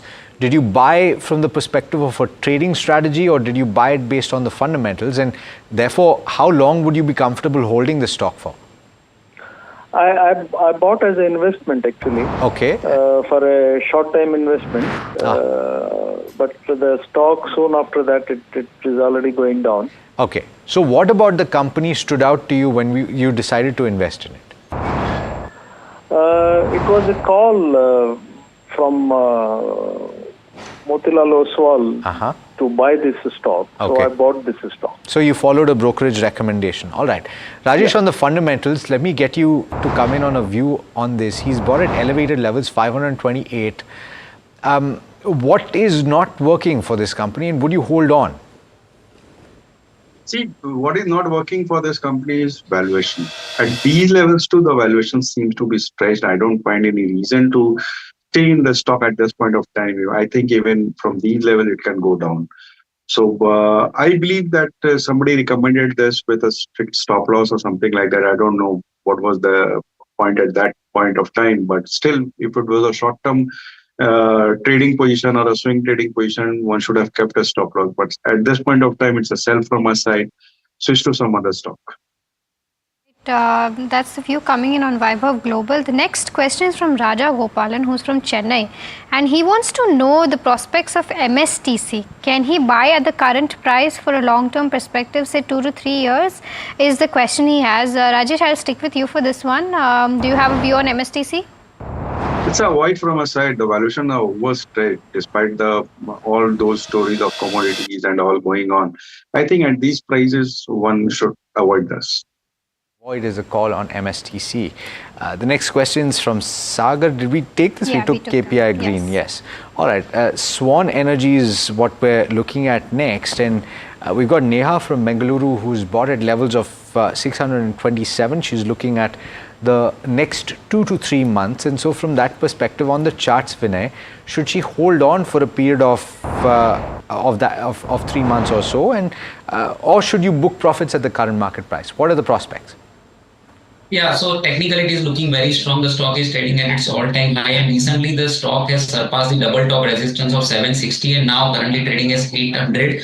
So very nice move in the last 2 months, and with the volumes, not only price but volumes are also indicating the bullish momentum buying going on. So yes, definitely one should continue to hold on the winners like this. The short-term trend has been bullish. If somebody is looking for the short-term as she wants to have a 3 months view, I would suggest one stop loss because 740 is a good level to keep as a stop loss for the short-term trading position. But unless and until that breaks, one should continue to hold on. So 740 is a stop loss level for the counter, but it is looking very strong. If market gives some sort of support from here, then definitely the stock is likely to extend its rally, and the stock is already trading its all-time high. It's better to keep the winner. And 740 is the level if market is not sustaining and continue to behave like this, the way it is behaving for last 2 trading sessions. In that case, I would suggest a stop loss at 740. But overall, I see extension of the rally, and one can continue to hold on to it. Hold is the advice that we've got on Swan Energy, and 740 is the stop loss given by Vinay. Moving on, we have our next caller, Mayank Keswani is calling in from Bhopal. Hi Mayank, thanks for calling in. How can we help you? Good morning, ma'am. Good morning. I want to know about Indian Overseas Bank. I have 2,500 shares of Indian Overseas Bank, and I have brought it for about 69 rupees. Okay. So should I sold it with loss or hold it? Okay. When did you buy this, and what was the idea behind buying Indian Overseas Bank over other banks? Yeah, like it was a like small stock. Okay. And it was high. Okay. All right. And do you intend to keep holding this from a longer term perspective, or you would want to not wait and book losses? What is the thought process? No, ma'am. I want to sold it. I want some money. That's why I have a query on this. Got it. Vinay, your view on Indian Overseas Bank, should he book losses at current levels? Yeah, so stock is into a correction phase from the high of 60. It has come down to 54, but the medium to long term charts are quite strong. But as gentleman is not willing to keep it because he wants to liquidate the position, then we don't have any other option. So if somebody is having a view of more than 2-3 months, then we are bullish on a PSU banks. As a house view is bullish for the PSU bank, and this is one of the stock which can do well. But if somebody is looking for the liquidating, then definitely I think there is no logic comes here. I think the maximum one can do is around keeping a stop loss at 53. If that breaks, then one should exit. Otherwise, wait for 1 or 2 weeks. If the stop loss level is not getting reached, then one can look for the pullback, and pullback could be around 57 also. So at higher level, one can exit at 57, and 53 should be the stop loss in short-term trading positions. A significant regulatory update came through a short while back, yesterday in fact, and this is on Edelweiss Group. The Reserve Bank of India lifted the restrictions on the companies in that group, and in fact my colleague Neeraj Shah is in conversation with the chairman of the group, Rashesh Shah, speaking about the path forward for the group. Listen in. So we have strengthened that. I think the team worked very hard, so it's always very gratifying that the work has paid off. We have been able to, convince RBI that our systems have become stronger, and always good to get back to business. I think it was a pause, but I also believe that sometimes in hindsight, the pause can also make you stronger because you are taking a little bit of a time off to make yourself stronger. And that is how our management teams have used this last few months on that. So I'm happy. I think we'll start 2025 on the growth journey again in those businesses. Interesting. So for both of those, right? I mean, I've heard you say in the past in various conversations that the ARC business is a very cyclical business. Then I've also heard you say that on the lending side of the business, you want to probably remain a niche player with niche advantages and not be as much growth focused as quality focused. So how do therefore these businesses operate at a point of time when you have these things in mind, but there are no restrictions from the Reserve Bank of India? So what happens in 2025? So as you know what happened in NBFC, we were a largely wholesale kind of NBFC a few years ago. And then after 2018, we decided, in fact, the wholesale business is a non-continuing business. We have actually stopped doing that business, but we had the old asset book that we were winding down. There was some stress in that. And we are building an MSME business from ground up level, which is a fairly nice, small, efficient business. Because I think strategically, to build a good, high quality business, MSME is a better place. Wholesale in an NBFC has no place anymore. For any bank or NBFC, wholesale credit is going to be a very difficult piece for various reasons, because of cash flows and NPA risk and all that.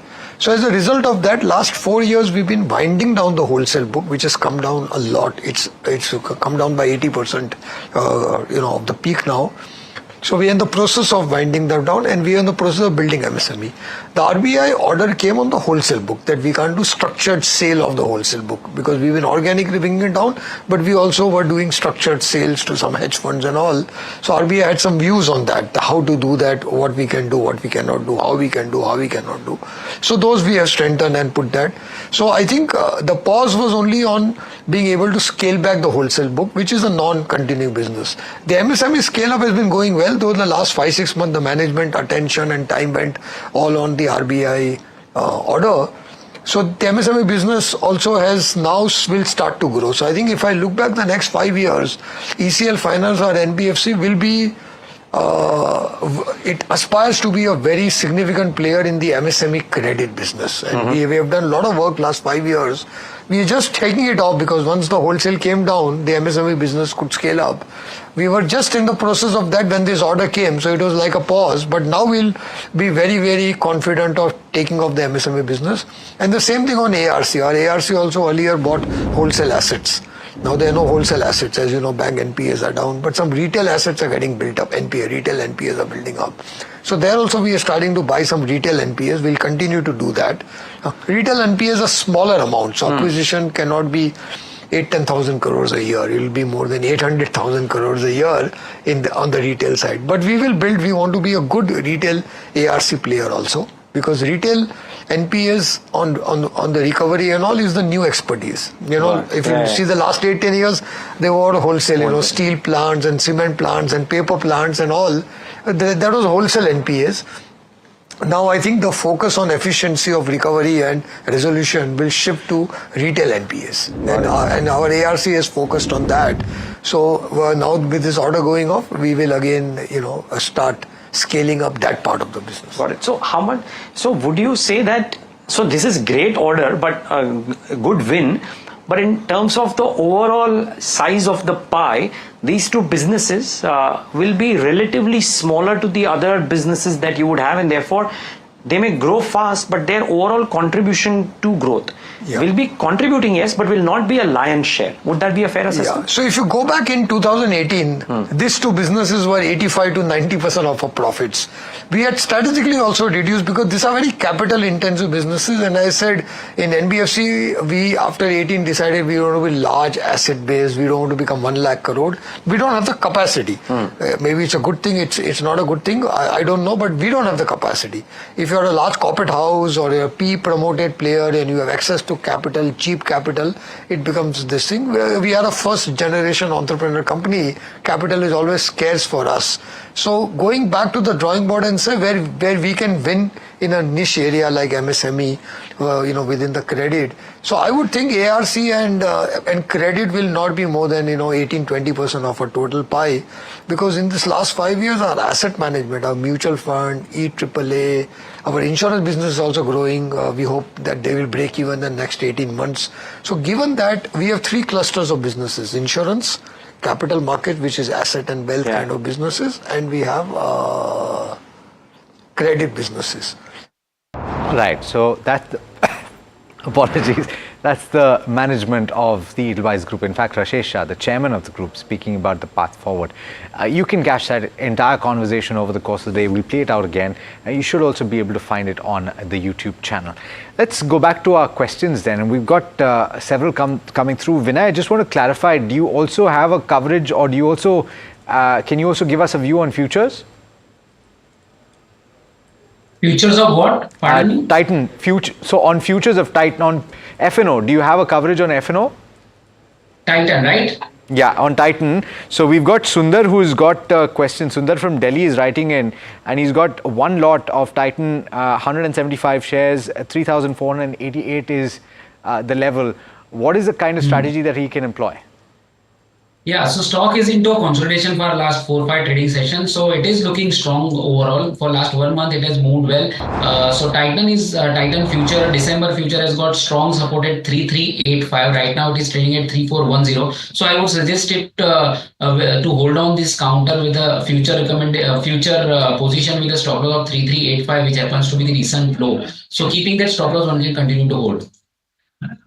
All right, we have our next caller who's joining in. Dheeraj from Hyderabad is calling in. Dheeraj, thanks for calling in. How can we help you? This is Dheeraj from Hyderabad. Actually, I'm holding MapMyIndia, 55 shares of MapMyIndia at 1845 rupees. Okay. So, should I hold it or sell it? Okay, for short term, for 3 to 4 months maybe. Okay, 3 to 4 months. So this is for a trading purpose that you've bought these shares for? Yes, actually there is a recent change in MapMyIndia, regarding the CEO, Rohan Verma. Right. So at that particular time, I have entered on the current day. Got it. Regarding a good news. Got it. Vinay, I'll come to you on this one. MapMyIndia, that is CEO Info Systems on the charts. Yeah, so currently the stock has been quite volatile, and the recent high was 1946, and from that level it has come down to 1728.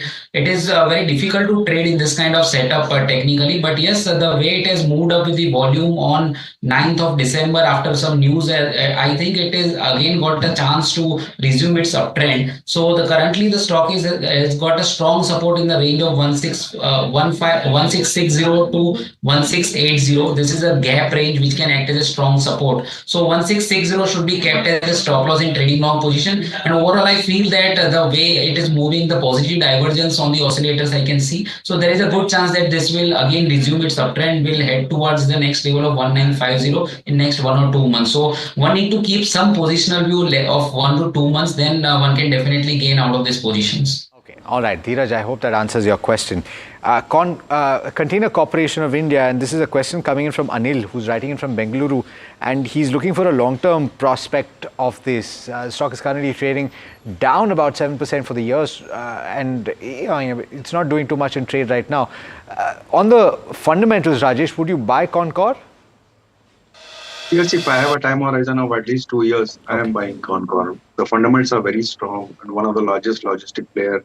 The railway lease problems which were there in the past has already been solved, and things are going to be better from here onwards. I think the way e-commerce and everything is moving on, logistics is going to be a big story going forward. And Concor being one of the largest player in the railway freight business, this is one of the best play. One can buy this with a target of 1200 odd rupees in the next 1 year, 18 months. So it's a buy from our side. Somebody having this can hold. We've got a lot of questions that are continuing to pile up. Unfortunately, we're running out of time. Rajesh, Vinay, thank you so much for joining in, for answering all the questions today. Always a pleasure. As I said right at the start, I will say it again. Viewers who didn't get their questions answered today, of course, we had to go to breaking news, unfortunately, today, but we have another session lined up for you tomorrow, and we will try and take as many as possible at 10:30 a.m. tomorrow. Of course, we have Ask Profit lined up in the evening as well. I believe it's 7 o'clock. Is it 7 o'clock? 7 o'clock. 7 o'clock is when you can log in, perhaps, if you have the time. In the meanwhile, we have to slip into a quick break, and we've got more programming on the other side, so do stay tuned. This is NDTV Profit.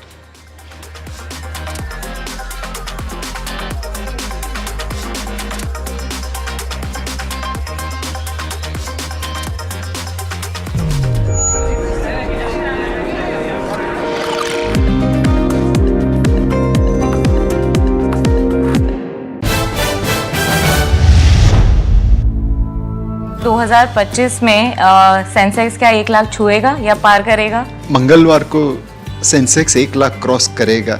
कौन सा मंगलवार, ये मत पूछना. 2025 के लिए कोई नई थीम्स आप प्ले आउट होते हुए देख रहे हैं और जिनका ध्यान आप आकर्षित करना चाहेंगे निवेशकों के लिए जो अभी तक किसी ने सोचे नहीं होंगे? Valuation valuation valuation. आप प्राइस इज व्हाट यू पे and value is what you get. पिछले साल हमने कई स्टॉक ऐसे देखे जहां पे वैल्यूएशन महंगा था और फिर भी लोग उसे खरीदते गए। फिर जब करेक्शन आया तो वो स्टॉक 30 से 50% गिर गए। ग्लोबल ग्रोथ की ट्रेन में भारत की कोच पोजीशन क्या होगी? अब हम इंजन है चाइना और अमेरिका के साथ।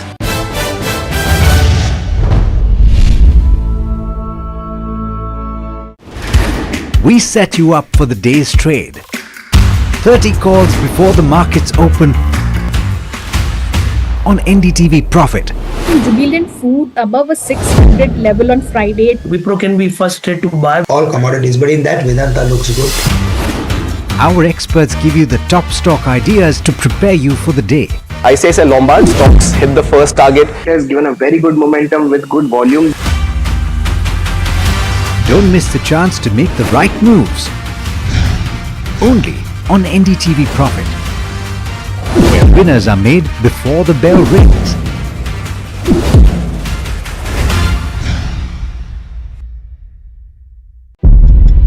When the whole day passes like a blur, the news just whizzes past, and you're trying to stay informed. It is our job to bring you news that truly matters. At Profit 360, we cut through the clutter, the Wall Street deals, finance and policy news that could shape your tomorrow. The newsmakers, the trendsetters, and the innovators. In 30 minutes, we've got you covered. So stay ahead, stay informed, and stay profitable with Profit 360.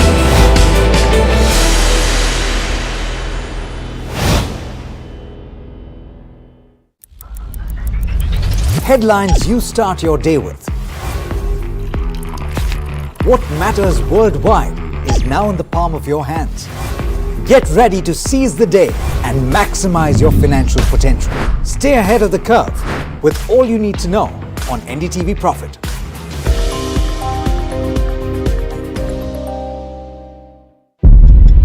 When the whole day passes like a blur, the news just whizzes past, and you're trying to stay informed. It is our job to bring you news that truly matters. At Profit 360, we cut through the clutter, the Wall Street deals, finance and policy news that could shape your tomorrow. The newsmakers, the trendsetters, and the innovators. In 30 minutes, we've got you covered. So stay ahead, stay informed, and stay profitable with Profit 360.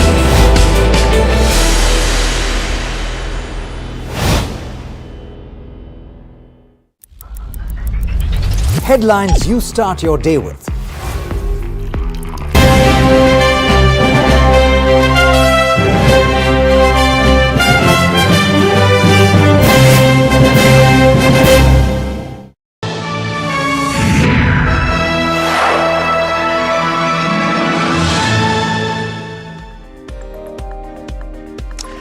Hello and welcome to KYC, a brand new NDTV Profit show. In this fast-paced world of stock markets, investors are bombarded with information, but what they often lack is a deep, comprehensive understanding of companies they invest in.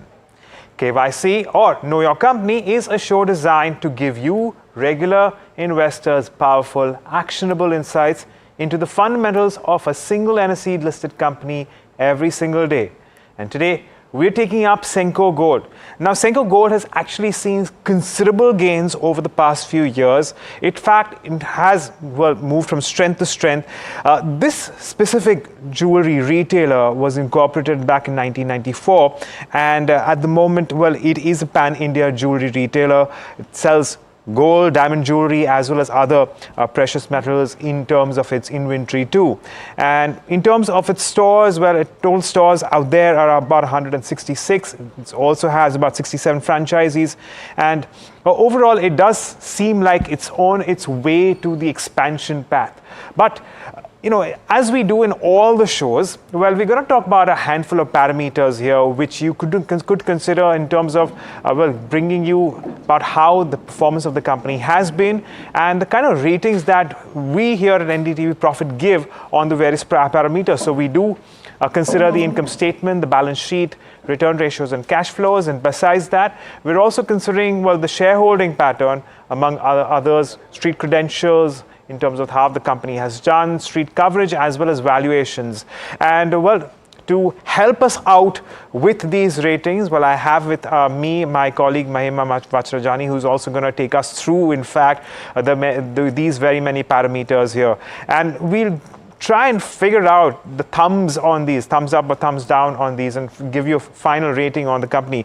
Mahima, thank you so much for joining in. Why don't you just take us through the kind of growth that the company has seen and in terms of operational profitability as well?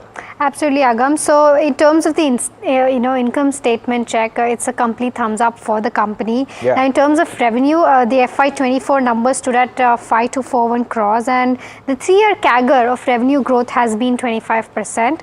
In terms of EBITDA, the EBITDA stood at 377 crore, and 3-year CAGR for EBITDA has also been 26%. In terms of EBITDA margin, the EBITDA margin has remained range bound. It's been around 7.2% in FY24. But in terms of net profit, the net profit stood at 181 crore, and it's seen a 3-year CAGR growth of 43%. So in terms of all the 4 key parameters, Agam, it's a thumbs up for this particular company. They've seen double-digit growth across the 3 parameters, except for, of course, the margins. The margins have remained range bound. Right. Well, range bound, but the fact that you see that growth, which means it's translated into the bottom line as well. But let's talk about the balance sheet then. Now, the net worth stands at a healthy nearly 1,370 odd crores. It does have a substantially higher debt. But we must remember that this company is in the growth phase, which means that when it comes to expansion, it has been investing a lot. So its gross debt stands at around 1,500 crores. But you must also remember that it also has cash flows, or rather not cash flows, pardon me, but cash reserves on its balance sheet as of FY24, which stands at around 552 odd crores. So on a net basis, its debt level, or its overall debt level, is lower. In general, of course, this also brings that net debt to equity ratio at as a number considerably lower than 1. So based on that, we will at the moment give it a thumbs up. But what about the return ratios, Mahima? Right. I mean, return ratios for this particular company has been a bit disappointing, because in terms of return on equity, we've seen that in 2022, the return on equity stood at around 15.6%, but that has come down from 14.2% in 2023 to 12.5% in 2024. So I believe the stock is not catching up as to how the company has actually performed over the past 3 years. And in terms of the return on capital employed also, we've seen a downtick in 2022. The return on capital employed was approximately 19.4%, which came down to around 19%, so similar range of 2022. But in 2024, we've seen a downtick of around, it's come down to around 15.7% level. So it's a thumbs down when it comes to return ratios. I believe the stock will probably see gains going forward, but at present, the return on equity stands around 12.5%. Right. And of course, we must also remember that, a good ROE and ROC number is around 20-25% and northwards of that. So it does seem like at the moment Senco Gold is not only falling short of that, but it's also coming off by quite a bit. But let's talk about cash flows. And on a cash flows from operation basis, we have seen a net outflow. But we must again also remember that the company is in its growth phase, which is why on a net cash flow basis as well, we're looking at a positive number, which hasn't been a very large one. But at least as far as FY24 is concerned, we've seen a little bit of an improvement in its cash flows as well, which is why we'll give it a neutral rating on this specific parameter coming in. But I will also go on and talk about the shareholding pattern. Now, as far as the shareholding pattern is concerned, it's a well-held company. So firstly, the promoters hold well over a third of the company, 67.5% to be precise, and another near 20% is being held by institutions. So when it comes to long-term investors and holders of the long term, it's a substantially good number. That actually leaves with just a little over 14% with your retail shareholders or the public shareholding. So, and because of the fact it's a well-held company, pardon me, the company also enjoys a little bit of scarcity premium coming through, and for that we will give it a thumbs up. But in terms of its price performance, Mahima, it's outperformed. Yeah, absolutely. In terms of the 5-year share performance, it's gained around 186%. Yeah. 1 year has seen around gains of 55%. So in terms of the stock uptick, it's not been too bad, which is why we've given a neutral rating for the particular counter. But in terms of the dividend payout ratio, there has, in FY24, there has been a dividend payout ratio of around 0.08% versus that of 0% in FY23. Yeah. So the company has now started paying out dividends.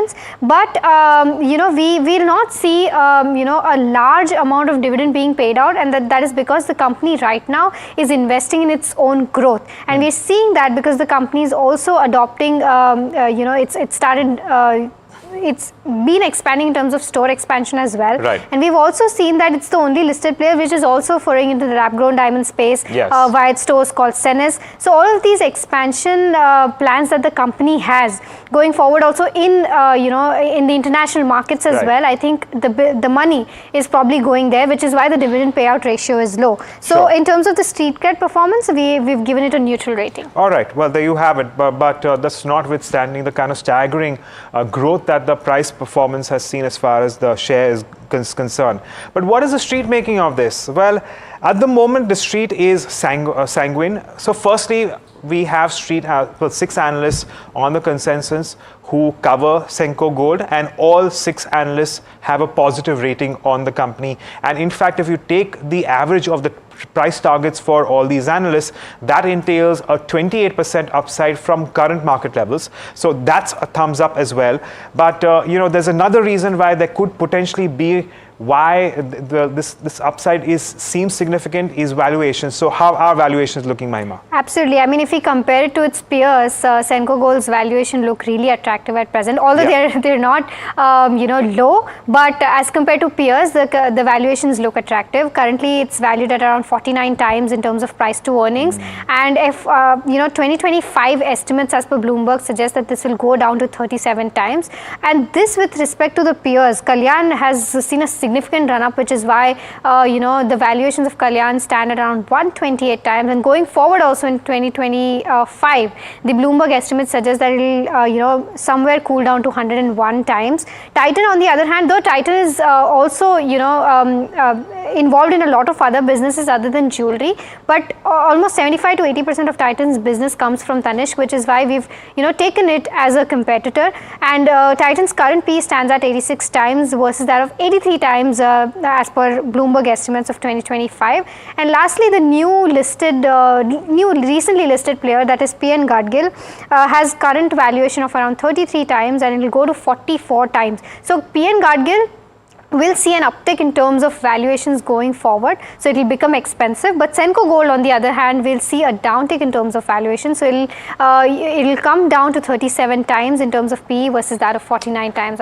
Okay, so that's your view as far as this performance is concerned, what the street is making of, and let's put all these parameters together and give it an overall rating for all the factors that we've spoken about. So when it comes to the income statement, strong balance sheet check, we're giving it a thumbs up. Return ratios, not so much, so it's a thumbs down, but a neutral rating to cash flows as well.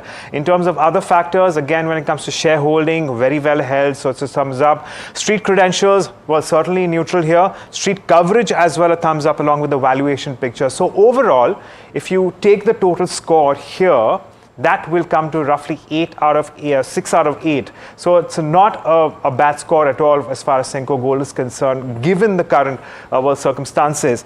With that, let's also very quickly touch upon the strengths and weaknesses, opportunities and threats for the company too. So I'm going to talk about the strengths, and of course the studded mix has remained intact, where despite the slowdown in demand and competition, it's the only listed player that is forayed into a lab-grown diamond, notwithstanding Trent, which is actually not a jewelry peer, but Trent has also ventured into it very recently. But it maintains a hedging policy of around 80 to 85% on gold inventory. That's the other strength here. In terms of weakness, again, gold metal loans coming in at around 62% of the total borrowing. That could be something of a concern here. And strong presence in the eastern markets only, which means that it could do well with a little bit of diversification. And well, the value growth is more than the volumes growth, but that's something with to a certain extent also keeps changing in terms of the environment. Mahima, what about the opportunities and threats here? Right, Agam, so in terms of the opportunities, the jewelry market is, set to expand going forward.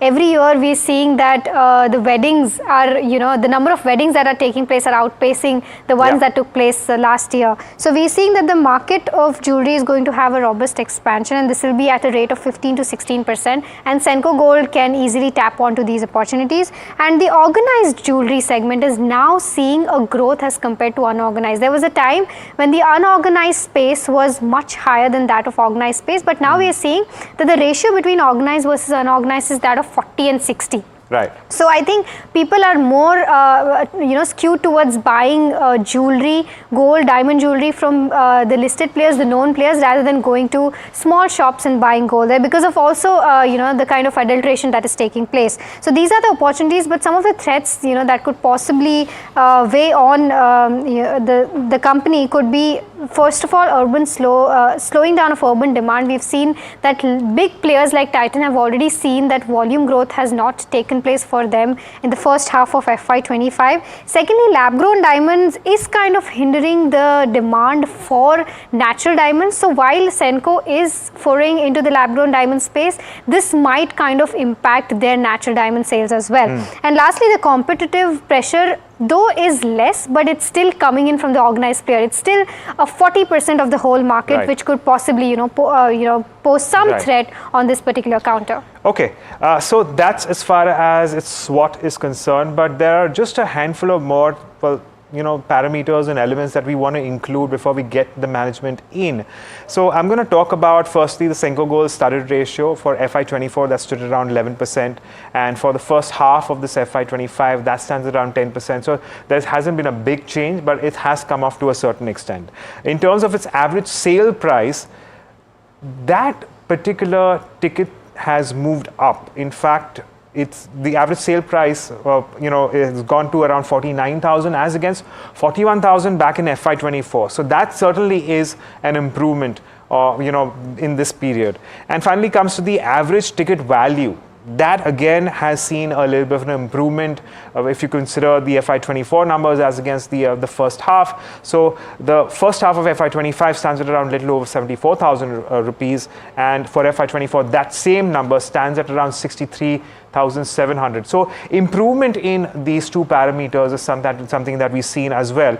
But let's also talk about its expansion in international markets as well as the outlook going forward, Mahima. Absolutely. So the management has already guided that they want to expand internationally as well, and they plan to tap into the global markets as much as they can in the next 5 to 6 years. Now, the traction in the current year, they've seen around 20% growth in their international markets already, and the same store sales growth stood at around 12% for them. Now, in terms of forward outlook, in FY24, they plan to open around 18 to 20 new stores, and 70 to 80% of the growth targeted will be from Eastern as well as Northern India, and they're targeting to improve their EBITDA margins towards that 8% mark, which currently is around at 7.2% mark, and they're focusing on increasing the studded ratio, that is the sales from the diamond jewelry. We've seen that FY24 had around 11% and H1 FY25 has had it around 10%, but they're planning, they have strategies in place which will improve this studded mix, and they're expecting a top line growth of around 18 to 20% in FY25, and the management aims that the studded ratio will be around 12.5 to 13% going forward. So this is the overall forward outlook and the guidance that has been given by the management already. Right. So let's put this in a perspective even when it comes to valuations right now. And as Mahima has mentioned that for FY25, Senco Gold has been put in at around 37 times in terms of its price to earnings ratio. Now, if you consider the growth that the management is indicating, and by that I mean they're expecting the top line growth to be around 18 to 20%. I'm not going to try and extrapolate what it means for the bottom line, because a lot of that will depend on their operating margins. And their operating margins would also depend on the mix of the kind of jewelry that they've sold. Naturally, diamond-studded jewelry enjoys slightly higher margins as compared to purely gold jewelry.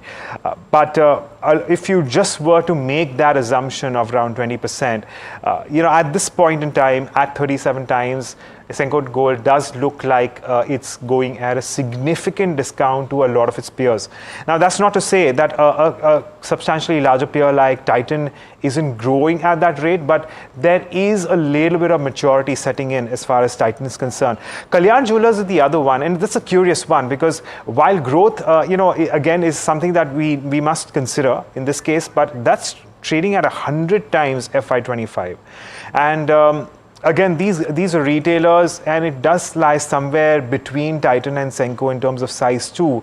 And of course, PN Gadgil is a newer entrant here. Surprisingly, looking forward as far as FY25 is concerned, well, that's standing around 44 times as well. So that's how valuations are stacked up. And perhaps these valuations will change even also as well, because do remember that the ongoing quarter is the biggest quarter for this entire sector, being the marriage season. And of course, to a certain extent, January will also have some sort of an implication. The question really is, how can that pan out? So Mahima, on that note, thanking you for joining us and giving us that outlook, as well as giving us so much more insight with respect to the fundamentals of the company. But let's take this conversation forward with the management. Well, we have Shivankar Sen, MD and CEO of Senco Gold. Mr. Sen, well, good afternoon and thank you for taking the time out. Yes, good afternoon. Mr. Sen, we've actually spoken a lot about your company just right now, and it does seem like on a fundamental basis, you guys are on a very strong footing. I reckon that my first question will have to do with the fact that we're expecting about an 18 to 20% growth here on. Where do you think that this growth will come from, and what are the areas that you think that could contribute to this growth? So what we are seeing right now, if you're analyzing the growth that we have done till now, if you ask me, the YTD growth as we speak today is around 16 to 17%, and out of that, about 12% of the growth comes from the same store sales growth, and about 4 to 5% of the growth comes from the new stores that we have opened over the last 1.5 years. So, you look at the festive season, October was a great month. We had 1,000 crore sale on a single month.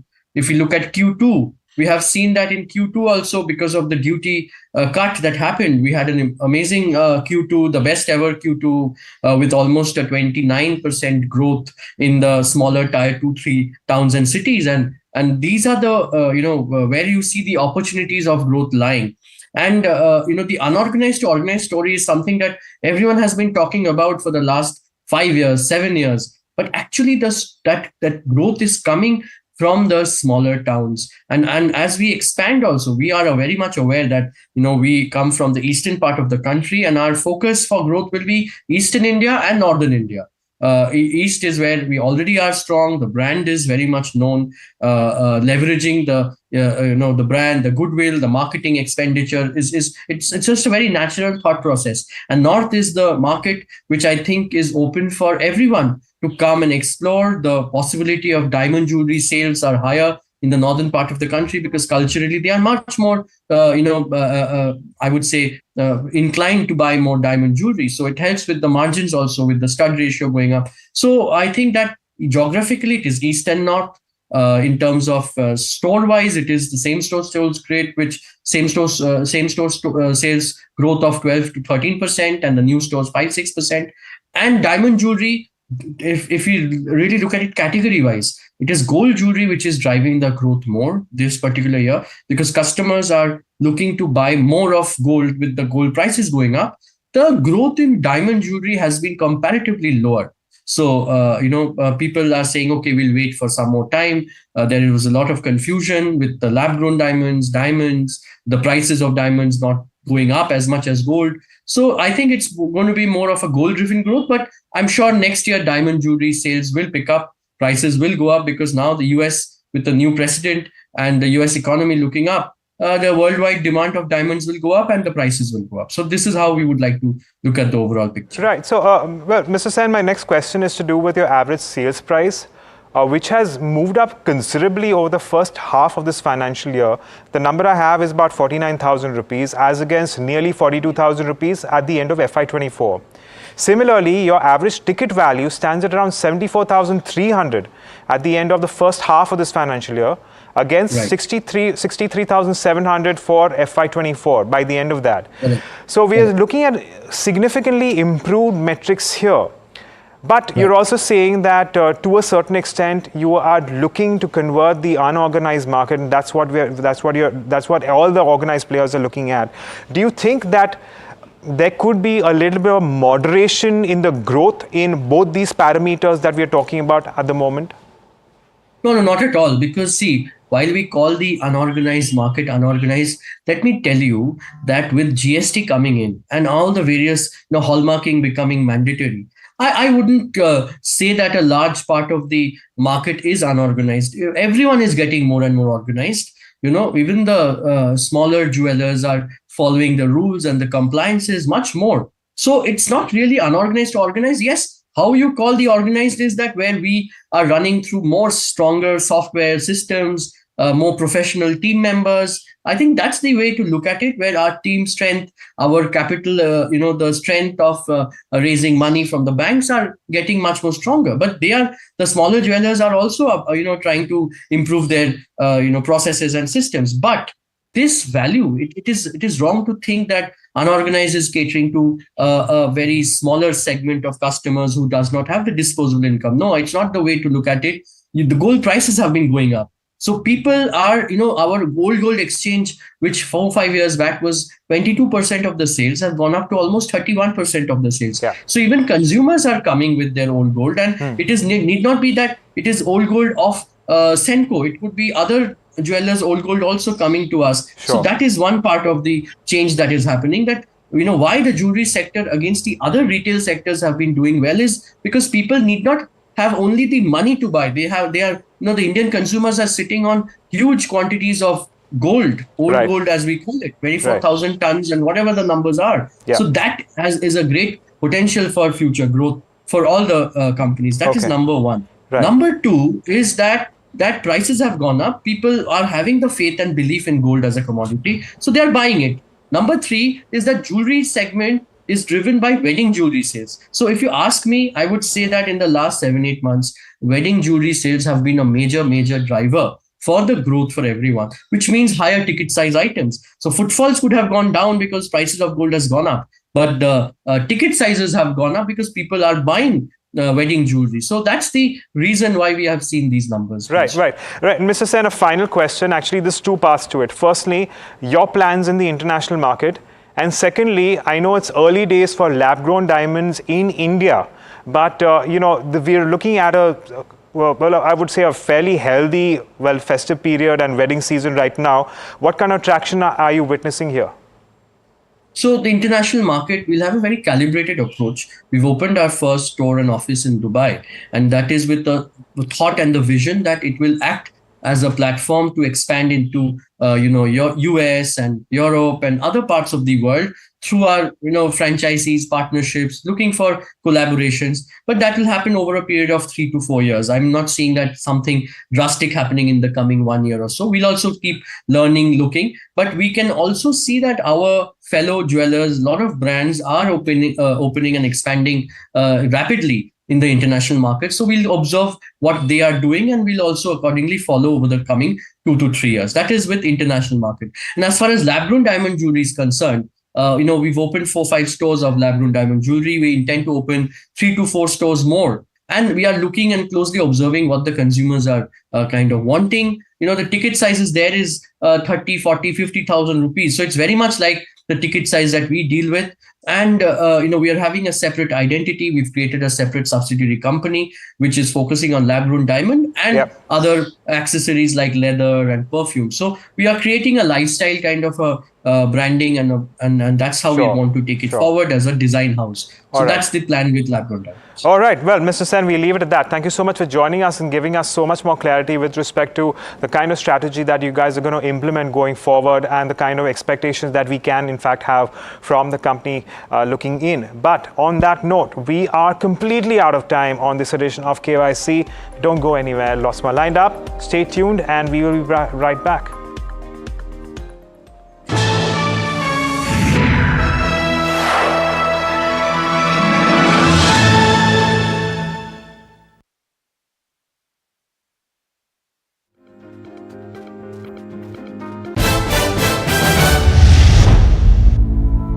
तो 2025 में Sensex क्या 1 लाख छुएगा या पार करेगा? मंगलवार को Sensex 1 lakh cross करेगा।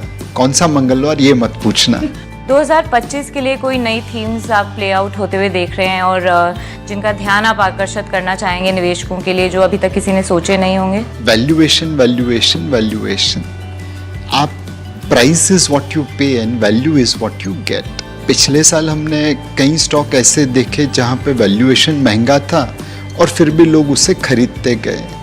फिर जब करेक्शन आया तो वो स्टॉक 30 से 50% गिर गए। ग्लोबल ग्रोथ की ट्रेन में भारत की कोच पोजीशन क्या होगी? अब हम इंजन है चाइना और अमेरिका के साथ।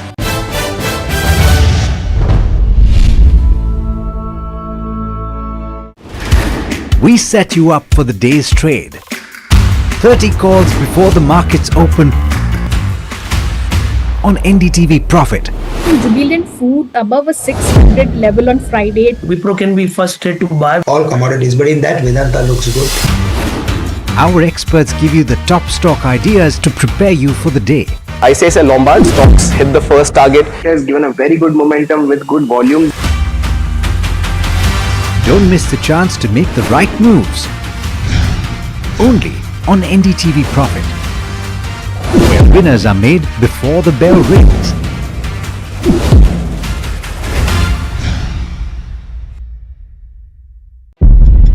When the whole day passes like a blur, the news just whizzes past, and you're trying to stay informed. It is our job to bring you news that truly matters. At Profit 360, we cut through the clutter. The Wall Street deals, finance and policy news that could shape your tomorrow. The newsmakers, the trendsetters, and the innovators. In 30 minutes, we've got you covered. So stay ahead, stay informed, and stay profitable with Profit 360.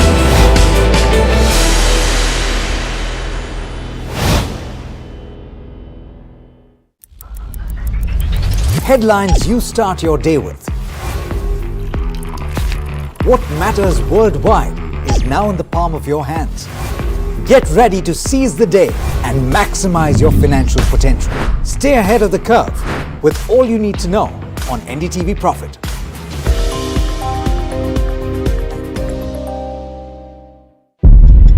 When the whole day passes like a blur, the news just whizzes past, and you're trying to stay informed. It is our job to bring you news that truly matters. At Profit 360, we cut through the clutter. The Wall Street deals.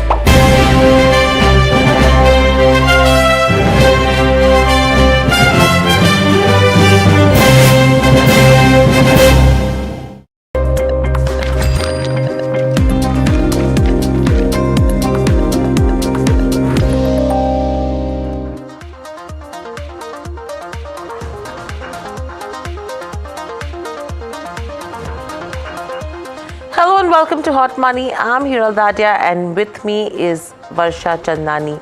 Let's quickly take a look at our markets are panning at this hour. Overall, there is some bit of weakness that we have been bracing. And from here, how the second part of the day pans out is going to be crucial because we are absolutely below the 24,250 mark already in today's session. Cuts of almost 0.4% coming in there. Let's quickly pull up Bank Nifty as well and see what's happening in terms of the banking counters. The cuts are deeper. You have Bank Nifty, which is underperforming the benchmark indices in trade with cuts of nearly 1% coming in there. Overall, if you see in terms of the advanced decline ratio, let's see what that is looking like, because clearly you have almost 1,500 declines versus 680 number in terms of where advances go. So that's what the framework is looking like. But again, 32 declines on Nifty versus 18 advances. Let's see the sectoral heat map and understand where is the pressure building in, because clearly it's just pharma, IT and FMCG. These are the sectors which are holding up to gains. IT, in fact, is seeing some bit of consolidation as well, and there is some bit of money that's coming in there. But media continues to see the profit booking. Metal is down almost 1% in trade. You have the commodity section, energy, real estate. Real estate, which was on an uptrend over the last couple of trading sessions, has now started to see some bit of profit booking after the run up, and that sector is down almost 0.6%. In terms of individual stocks, Dr. Reddy's and Cipla, both these counters top two gainers on Nifty 50 from the pharma pack. Trent is up in trade. Wipro as well as Tata Consumers as well is seeing some good moves. On the losing end, you have BEL, JSW Steel, both down almost 2% in trade. Power Grid also seeing cuts of 2%. Tata Motors as well as ICICI Bank, both these stocks are also seeing some bit of pressure. So clearly, you have benchmarks that have continued to bleed. And from a market's perspective, the Fed outcome is something that everyone is eyeing as well. And that is probably having some bit of a bearing as well. In fact, this is the third consecutive session where we are seeing some bit of cuts that are happening in terms of where markets go, and in terms of Dow Jones as well. It was the 9th consecutive session and the longest losing streak since February 1978. So some impact coming in terms of global markets. In fact, yesterday's session, FIs did see a big number in terms of the selling. I think little over 4,000 to 5,000 odd crores was the kind of sell number that we already saw. So overall, Varsha, if you go to see, pressure has continued to build in terms of where large caps and the benchmarks go. Broader markets yesterday were pretty much in tandem with the benchmarks.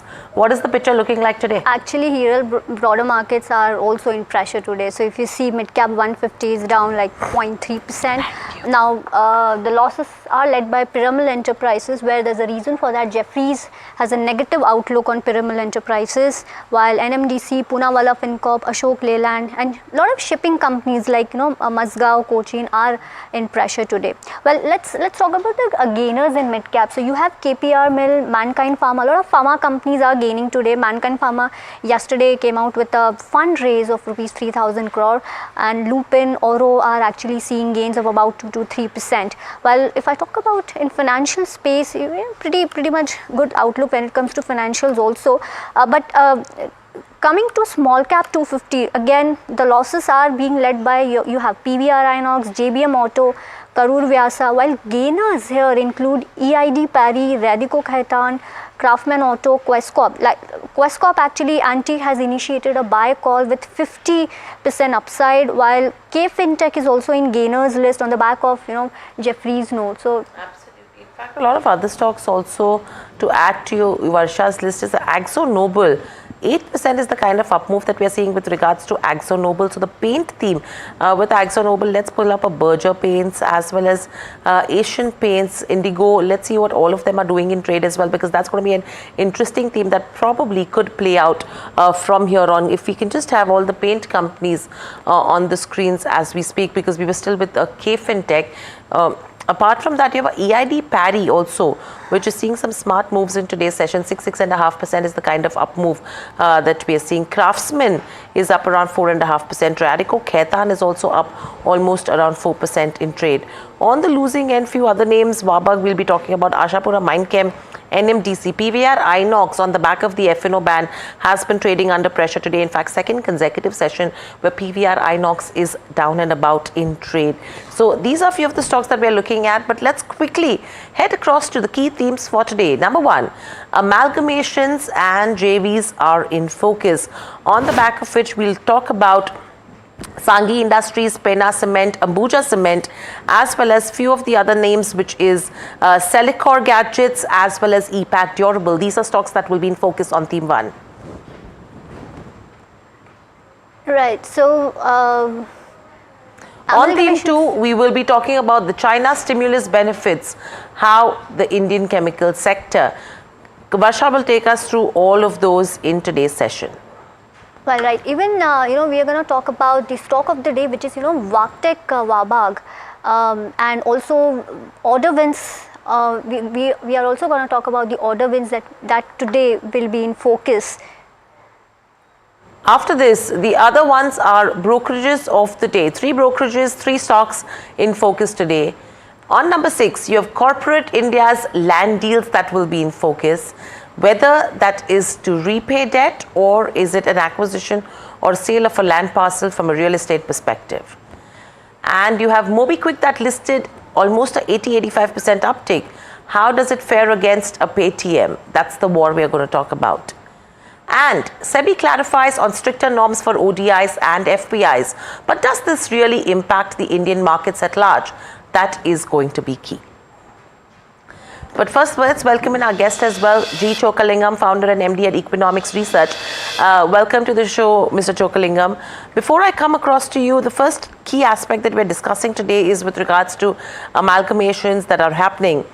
First one, Ambuja Cement will be merging Sanghi Industries and Pena Cement with itself.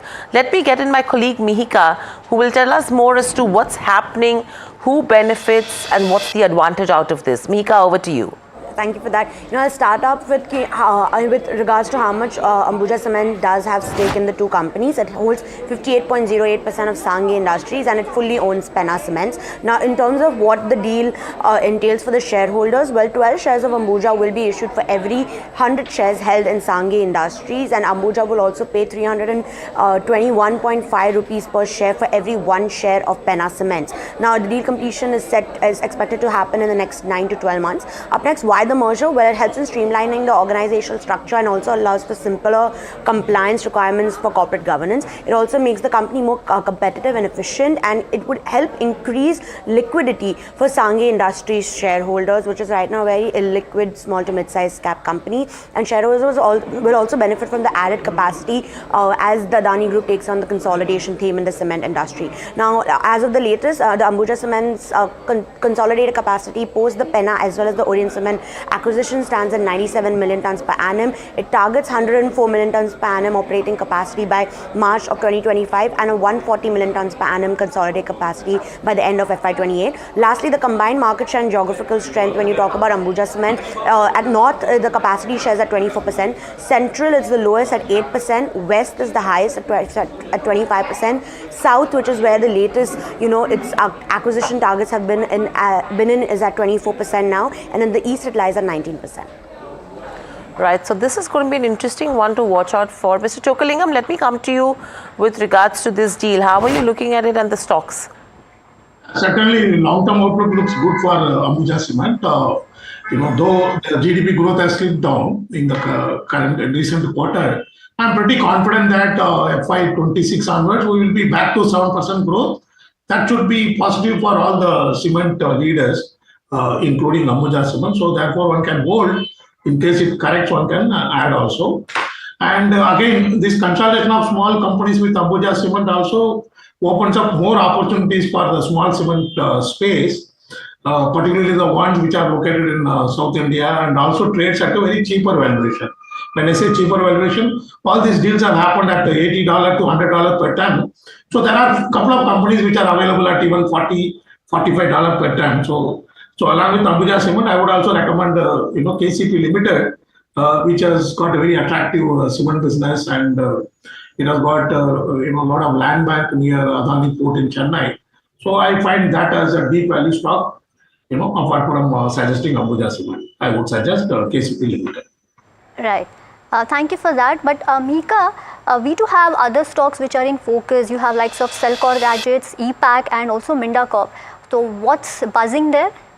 So, Cellular Gadgets actually partnered with EPAC Durable, the company's, this was regarding its air conditioner segment, which the company launched in April 2024, and it does offer air conditioners at a nominal rate. Now, why the partnership? Well, the collaboration aims to enhance Cellular's AC portfolio, and it will leverage EPAC's Durable's advanced manufacturing capabilities and technical expertise. When you talk about what's in for Cellular, well, it helps the company become a more household name in the consumer electronics space, and will help the company deliver reliable and locally manufactured products. EPAC will be manufacturing the Cellular branded air conditioners, and the premium ACs will feature cutting edge tech and energy efficiency. When you talk about how much the AC segment contributes to Cellular, well, the company does expect an average of 50 to 60 crores in sales growth for its ACs portfolio. And in terms of for EPAC, well, room air conditioners and components accounted for 81% of their H1 FY25 sales, and they are the second largest original design manufacturer player in the AC and small appliances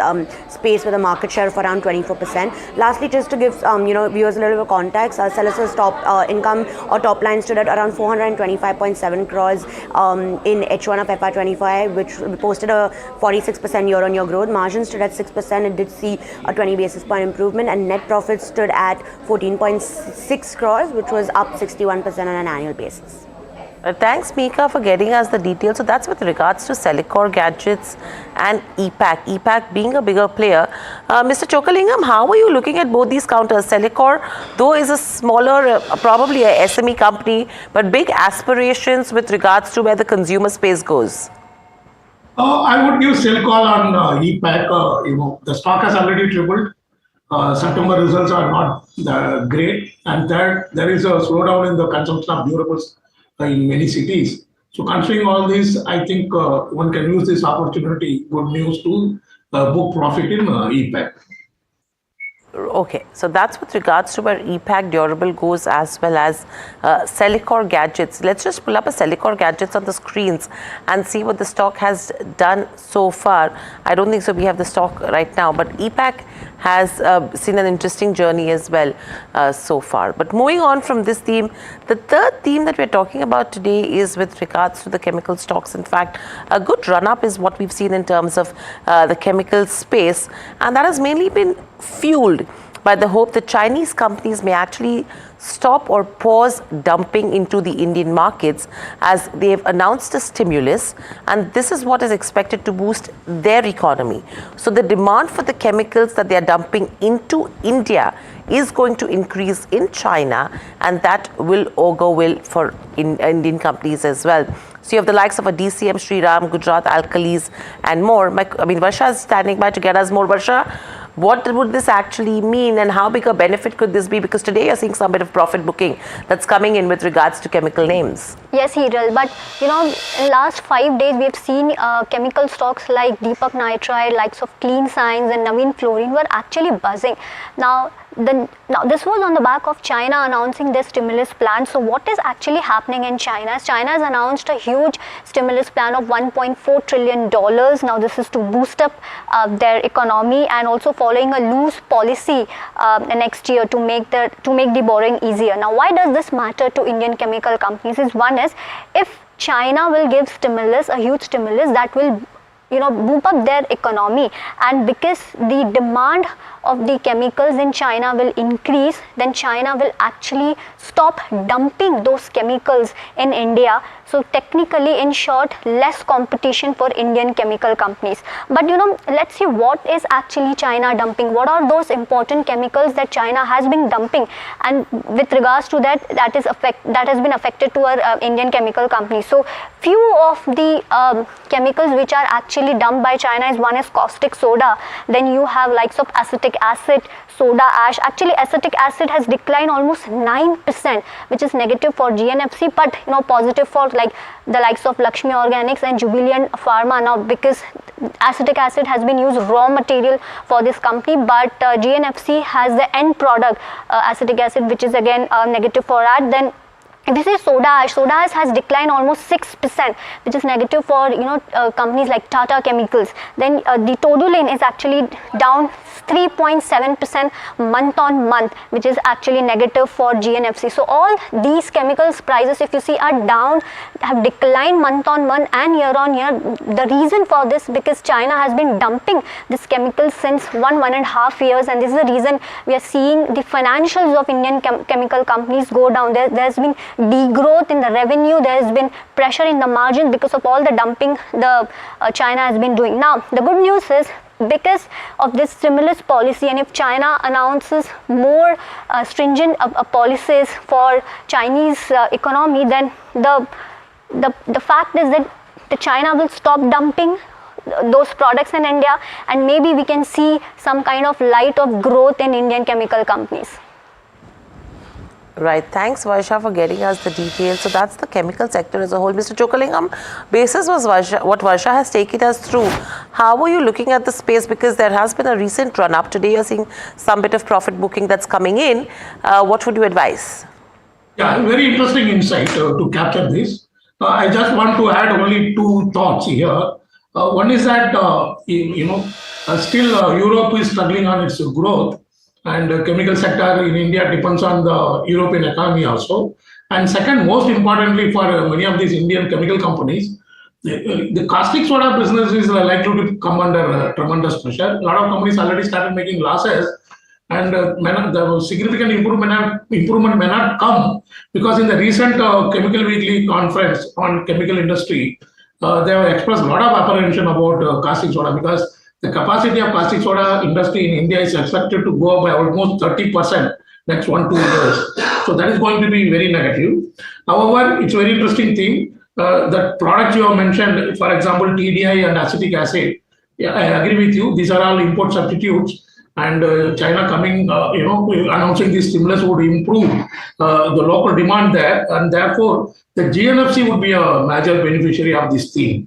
GNFC makes TDI and acetic acid. In fact, in acetic acid, it has recently announced a mega joint venture with a foreign company also. So among all these, this particular stock fits perfectly to this theme, in my view. So, Mr. Chokalingam, one question from my side. Now, every company is actually saying that H2 FY25 will be, good for all the chemical companies. What's your view on that? Will H2 be good for the companies, or they're going to be degrowth as well, like we saw in 23 and 24? Unfortunately, what is happening, all the chemical prices are not moving in tandem with each other. There is a mixed performance. For example, caustic soda prices have come down in the last 2-3 years substantially. But that is not the case with every product. So I do not agree that most of the chemical companies would do well in the second half. Only on a selective basis, a few companies would do. Something like DCM Sriram and GNFC. These are the ones I looked at their product and recent performance. They may do better. But majority of the companies would struggle in Q3 also in the chemical sector. Right. Thank you for that. Now moving on, let's move to the third theme, that is Wabtec Wabag, which is the stock of the day, as it has registered the worst fall since March 2020. Now this is after the tender for the Saudi Arabia's 300 mega seawater desalination plant was cancelled. Anushi joins us with more details. Anushi, what's the news? Right, Varsha, we are seeing a lot of pressure on this counter today. This is after the tender for Saudi Arabia's 300 megaliters per day order which they had received, which was at the size of 2,700 crore, almost equivalent to what Wabtec Wabag was making as of FY24 revenue, has been cancelled by the Saudi Arabia team. This was the order that they had won in September 6 and was scheduled for a completion period of 30 months. So if we look at FY24 revenue, that is 2,856 crore, FY24 revenue of 2,856 crore, and tune in this order of 2,700 crore, the execution in next 2.5 years was what was implied. So this would have led to a significant pickup, or rather a revenue growth in the companies. But So now with this being cancelled, we can see a big impact on the company's financial, which if you see the last 2 fiscals also have not been able to clock in that revenue growth. So what does the management say about this? Let's understand. They've said that customers were notified that all tender participants were informed that the tender stands cancelled and order is cancelled pursuant to their internal administrative procedures. The company is currently in touch with the customer to understand more in detail as to what is happening. So further clarity awaits on whether this tender would be reinstated for bids, fresh bids starting again, wherein the order size would be again recalibrated and all that. So we do have to look for more clarity on that. Let's just also see the order book positioning of the company. So order book stood at about 14,600 crore as of September 24. They did aim to close the year with an order book of about 16,000 crore. So this 2,700 crore that we are looking at is a significant reduction that we have to take in account for the order book which the company currently holds. Total inflow of 4,600 crore. Also, if we see in the first half of H1 FY25, this included this 2,700 crore figure as well. So again, what is to be watched for is management commentary on the revenue growth that it projects for the next 1 to 2 years, and what could this mean if there is any further clarity on whether they will get this, they'll be able to participate in this tender back and receive the order back. So more clarity awaits on the management side for these details. Right, right. More clarity, of course, from this. Thank you, Anushi, for that. But Mr. Chokhalingam, so the interesting thing is the order value was around 2,700 crore. That was a single order. Company did 2,800 crores of revenue in FY24. So your view on this, because this is a huge setback for the company, number one, and number two, any other picks that you have in this space? Yeah. It's as you rightly said, it's a very big setback. Even now, it is not too late to exit the stock, because even after the correction, if you look at the valuation multiple, still highly stretched. And also one has to understand what are the reasons behind this, whether such actions by one company would affect other orders. All these one has to evaluate. So I prefer L&T. In case of L&T, you already seeing a lot of orders procured from the Middle East. Now they have to execute them. In the last 2-3 months, they have procured a lot of orders in similar business. And second most important thing is that around 40% of the consolidated profit comes from IT sector for L&T. That is an added benefit for the stock, because as we know, there is a lot of stress for the large cap stock because of FIS selling, and which is leading to depreciation of rupee, which is favoring the IT stocks. So therefore, you have got both advantages, and also the management quality of L&T is far superior, and hence I would suggest sell on VATEC and buy L&T. Right, sell on VATEC and buy on L&T. Well, right. Okay, moving on. The fourth theme is order wins. Now, Inox Wind, Gensol Engineering, and RITES are the companies in focus. Anushi is back with us. Anushi, what are the key details on all the order wins that you have? Hey Varsha, the saga of order wins that we've been covering for the past couple of days, they continue. Today we have orders coming in from Inox Wind. Firstly, I'll talk about, they've received an equipment supply order for 60 megawatt from Serentica Renewables. This is for its 3 megawatt of class 1 turbines, wind turbines. Order is for supplying the turbines within the H1 CY25 period. That's by this calendar year 2025, first half of that only they expect to supply the order that is there for the project, and this order also includes a multi-year commissioning of the O&M, operation and maintenance services, to be a part of the contract. Coming to the second one is Gensol Engineering, wherein they've secured a 22 megawatt of solar PV project worth rupees 88 crore, and this is from a leading steel project company in Punjab. Even in the recent updates, if we see, they had received another order of about 780 crore for solar PV project from Maharashtra, which now, if you had just taken this one into account, the company's solar EPC order book crosses rupees 5,400 crore as of the October 24 data that we have. The last one on the list is Rights Limited, wherein they have received an order for 123 crore from Meerut Development Authority for consultancy services for a period of about 5 years. Even they've had a couple of order wins in the past, the latest one being an order of 298 crore from External Affairs Ministry. This was for construction of integrated check post, and if you look at its order book as of September end, that's about 6,581 crore. So 3 stocks in focus on the back of order wins that we are seeing in trade today. Thank you, Anushi, for that. Mr. Chokalingam, so out of all the stocks mentioned by Anushi, which of those you like the most? I do not have valuation comfort in INOX wind, but I have looked at RITES and Gensal. Gensal one can hold, RITES one can even buy from the current level. Break. Right. Okay. Let's take time for a break. Let's take a short break. Lots of news and info on the other side.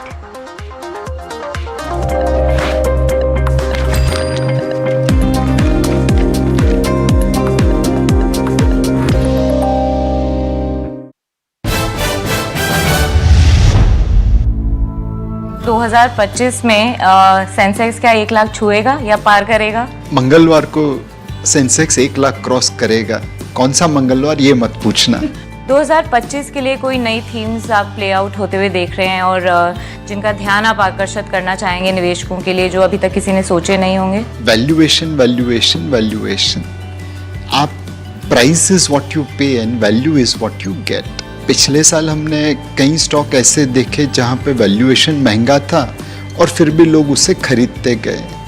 फिर जब correction आया तो वो stock 30 से 50% गिर गए। Global growth की train में भारत की कोच पोजीशन क्या होगी? अब हम इंजन है चाइना और अमेरिका के साथ।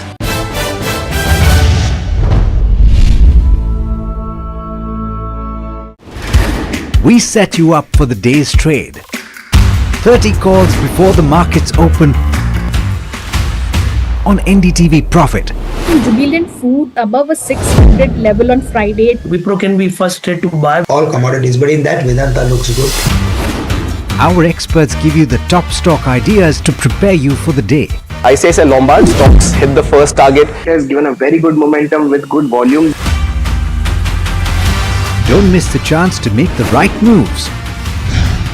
Only on NDTV Profit, where winners are made before the bell rings.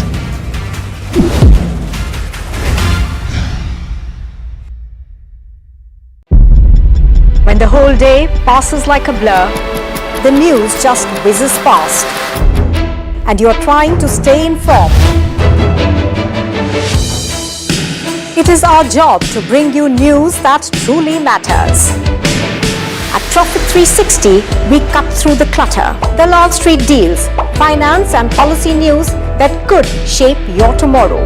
The newsmakers, the trendsetters, and the innovators. In 30 minutes, we've got you covered. So stay ahead, stay informed, and stay profitable with Profit 360.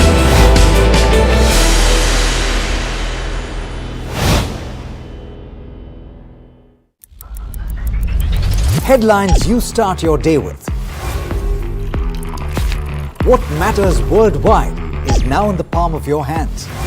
Get ready to seize the day and maximize your financial potential. Stay ahead of the curve with all you need to know on NDTV Profit.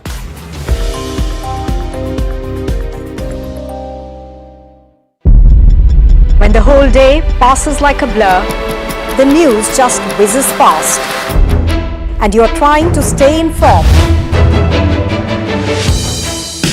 It is our job to bring you news that truly matters.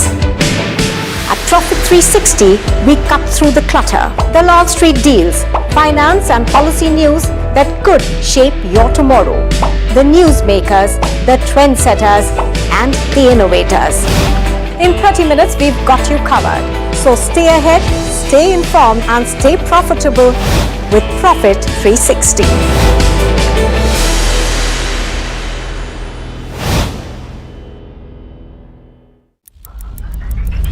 Headlines you start your day with. What matters worldwide is now in the palm of your hands. Get ready to seize the day and maximize your financial potential. Stay ahead of the curve with all you need to know on NDTV Profit.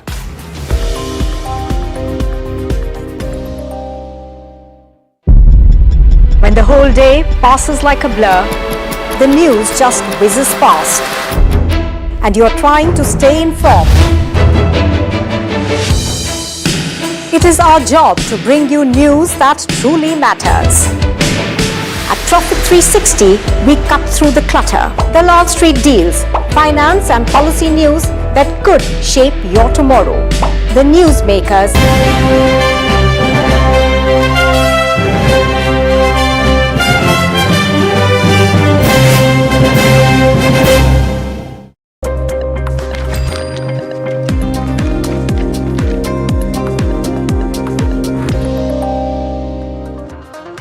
Welcome back. You're watching Hot Money. The pressure in terms of markets does continue. But moving to the fifth theme, the brokerages of the day. On number one, you have a Jefferies that has maintained a buy rating on a K FinTech and an underperform for Piramal Enterprises.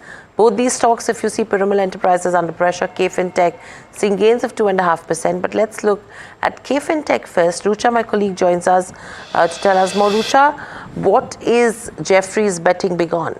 Hi, thank you so much. So, Jefferies has come out with a note on KFin Technologies, maintained a buy rating with a target price of 1530 versus 1140 earlier. Now, this implies a 25% upside since last close. Also, this one is the top pick in the mid-cap financial space for Jefferies. Now, talking about the domestic business, well, this domestic business is benefiting from strong capital market as well as market share gains, according to the brokerage house. This domestic business can therefore see a 15 to 20% growth in the medium term. Talking about international business, well, this one is also progressing well organically, and management is evaluating inorganic opportunities here as well. Talking about the kind of share which is coming in from international business, management is targeting about 15% revenues to come from international business from the current 7% in the next 3 to 5 years, and all of this organically is what the management is targeting. But on the inorganic side, as I rightly mentioned, management is also looking for different M&A activities. Jefferies has therefore raised its earning estimates by 2%, but it believes that valuations are still punchy at 44 times its FY27 PE ratios, but prospects from a longer term perspective, that is from a 3 to 5 years, still remain fundamentally strong, and therefore Jefferies is seeing a 25% upside and maintain its buy recommendation. So that's a buy on K FinTech. A good upside from Jefferies, and if you see the stock performance as well, nearly 2.6 times is the kind of returns that we've seen on this counter from a long-term perspective. Mr. Chokalingam, how are you looking at this one? Because clearly expansion in terms of where the international business goes, that is going to be interesting to watch out for. I think that is already priced in. We are talking of 44 PE for FY27. That's a long way to go.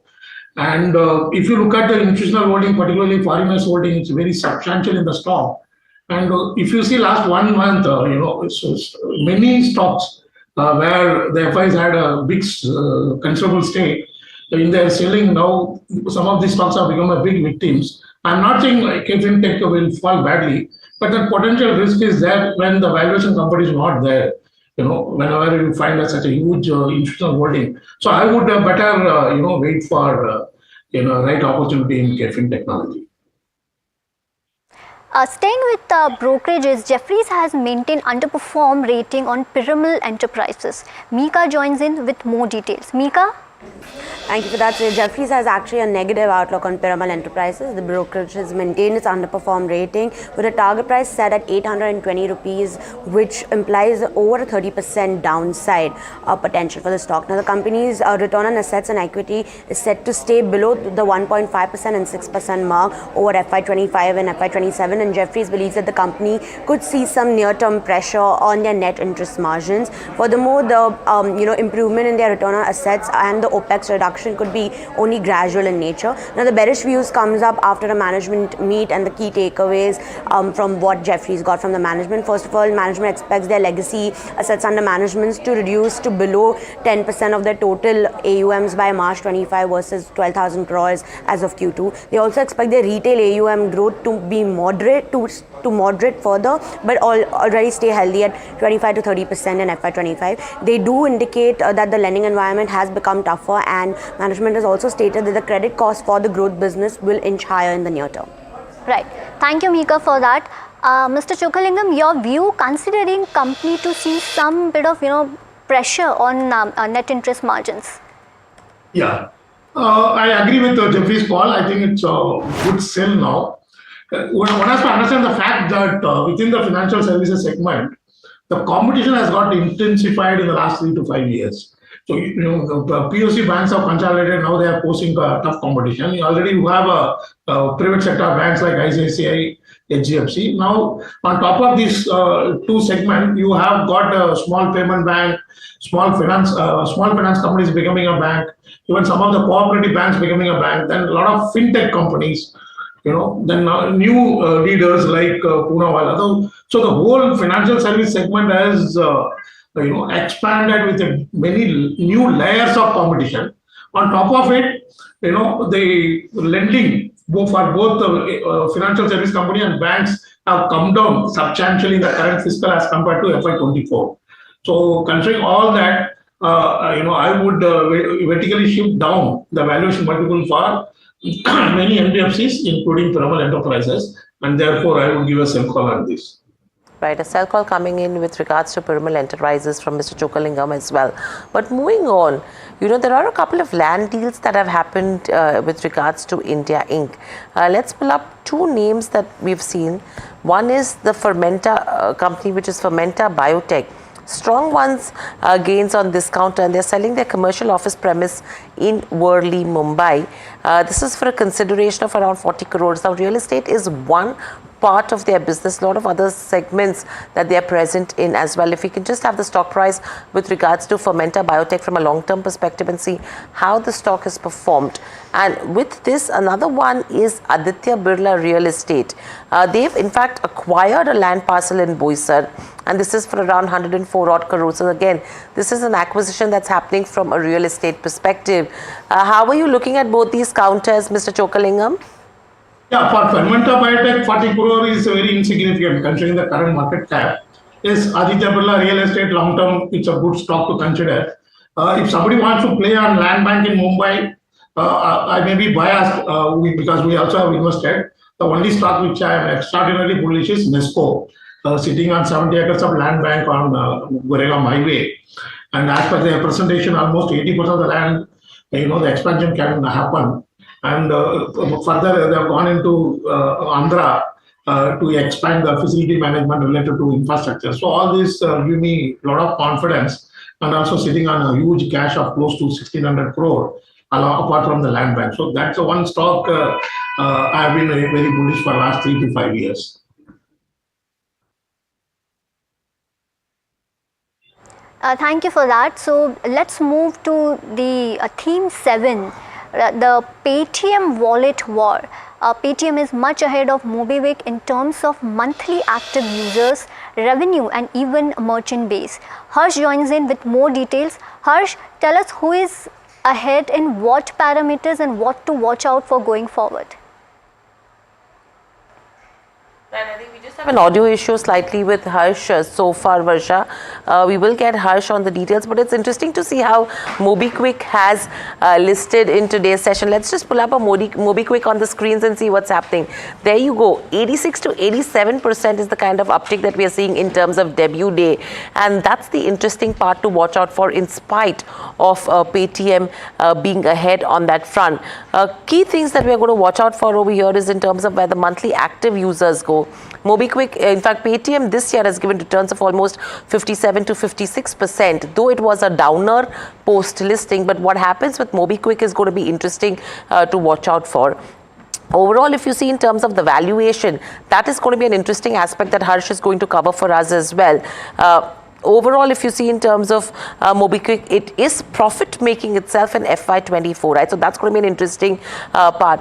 Harsh, now that we have you, what is the war looking like between MobiKwik as well as Paytm? Because clearly a bumper listing is what we've seen, whereas Paytm was a downer in the latter part post-listing. Well, yes, absolutely. And that's because of relative valuations actually, Hiral. So great you point that out. You know, Paytm's at that point, revenue was roughly 3,000 odd crore at the time of listing in November 2021. The stock or the valuation that they were asking for was 1.5 lakh crore. In comparison, you know, the top line of a MobiKwik is roughly 850 odd crore, and the valuation or the market cap at which they IPO'd was actually just about 2,200 crore. So stark contrast just in terms of the valuation ask. But let's compare these two because it's a very interesting play here. Let's first start off with MobiKwik in terms of monthly active users versus Paytm. 6 times larger is what Paytm is versus MobiKwik. 1.6 crore monthly active users is what MobiKwik currently has, or rather FY24 end, and Paytm has around 9 to 10 crore. That was the range with which Paytm operated pretty much through the year of FY24, so around 6 times odd. In terms of GMV, and that obviously translates to revenue, 4.7 lakh crore is the GMV that MobiKwik had in FY24 versus 18.5 lakh crore. That's 4x, nearly 4x plus. You're also looking at a merchant base of just 43 lakhs for MobiKwik versus 4 crore merchants that Paytm has on its platform, 9 times.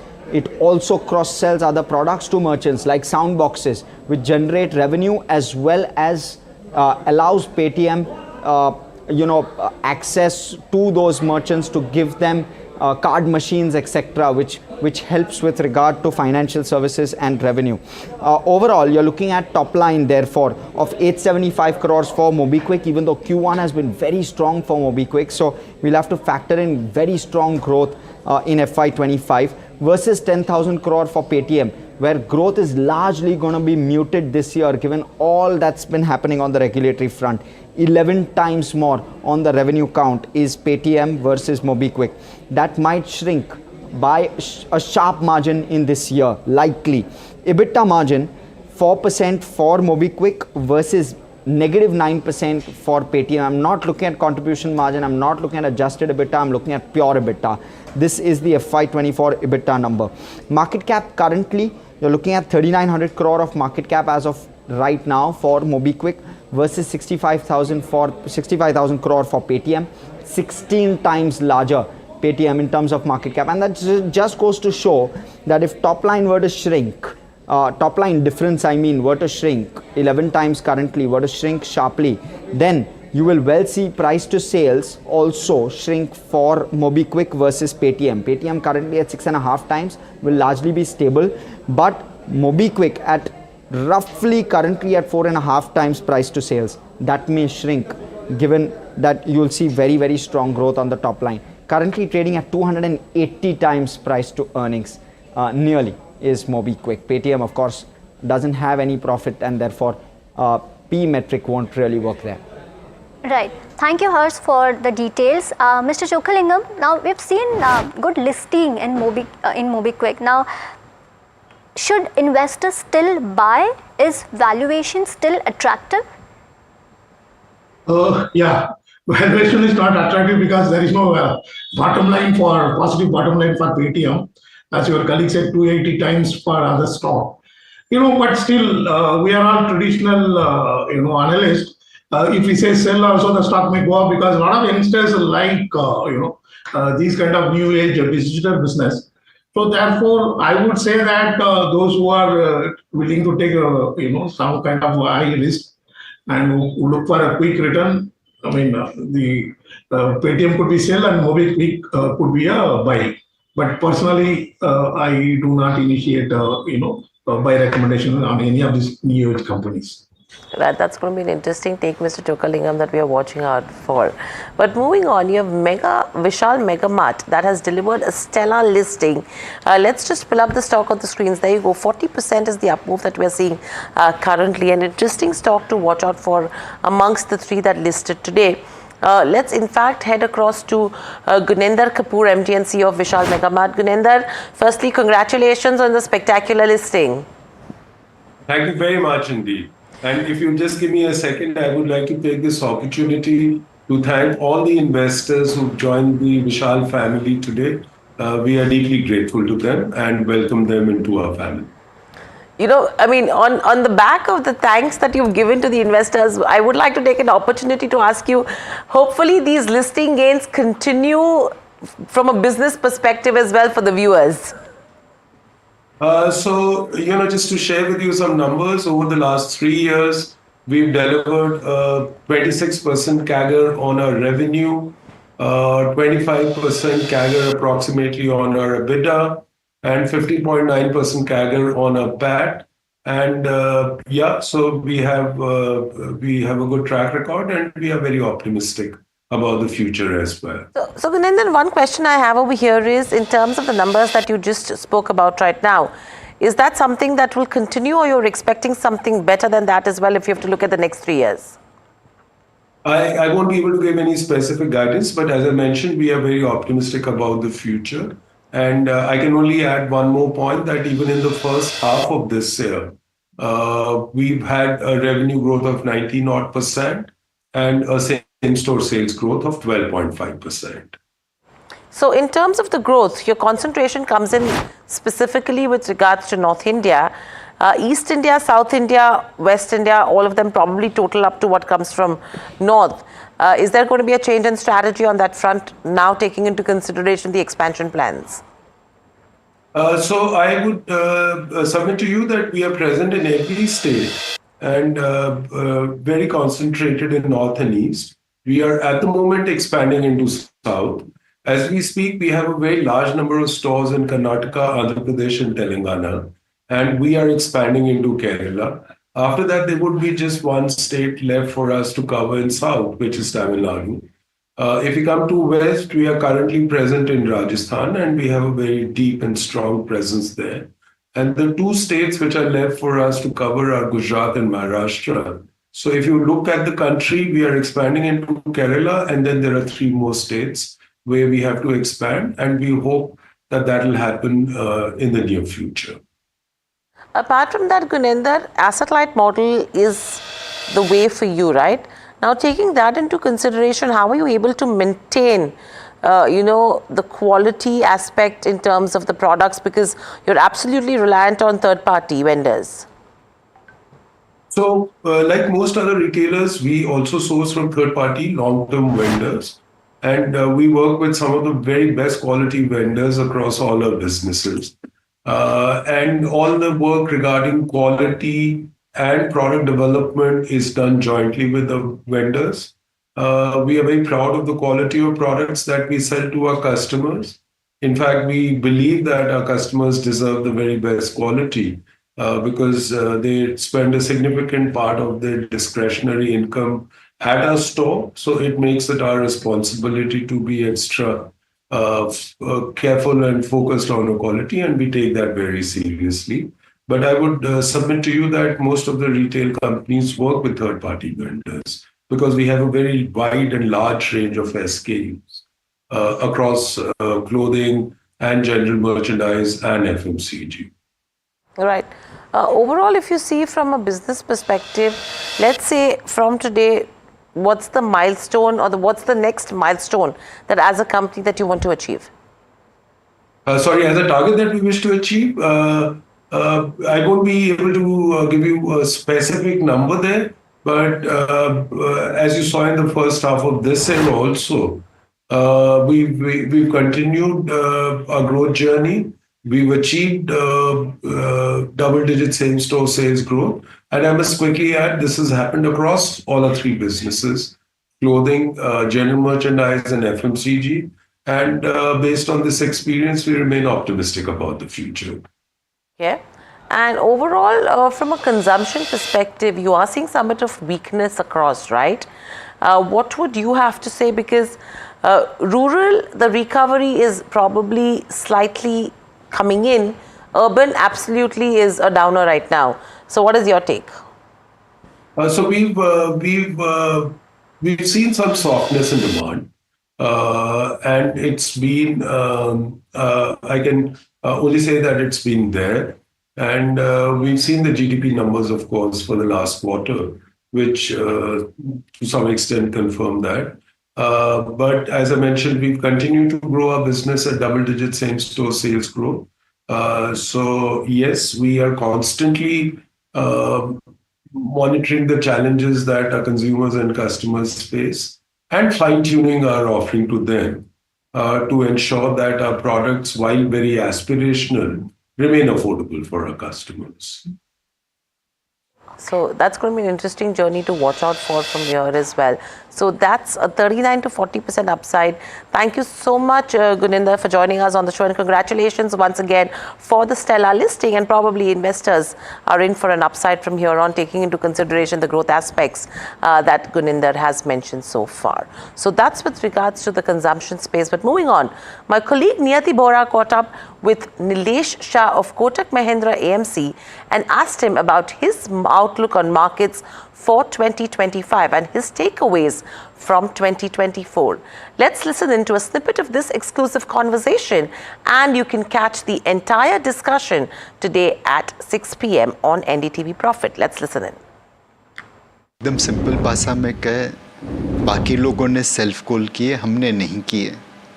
Russia Ukraine में उलझा हुआ है, Brazil communist policies follow कर रहा है, south Africa social strife में है, China slow हो रहा है, एजिंग हो रहा है।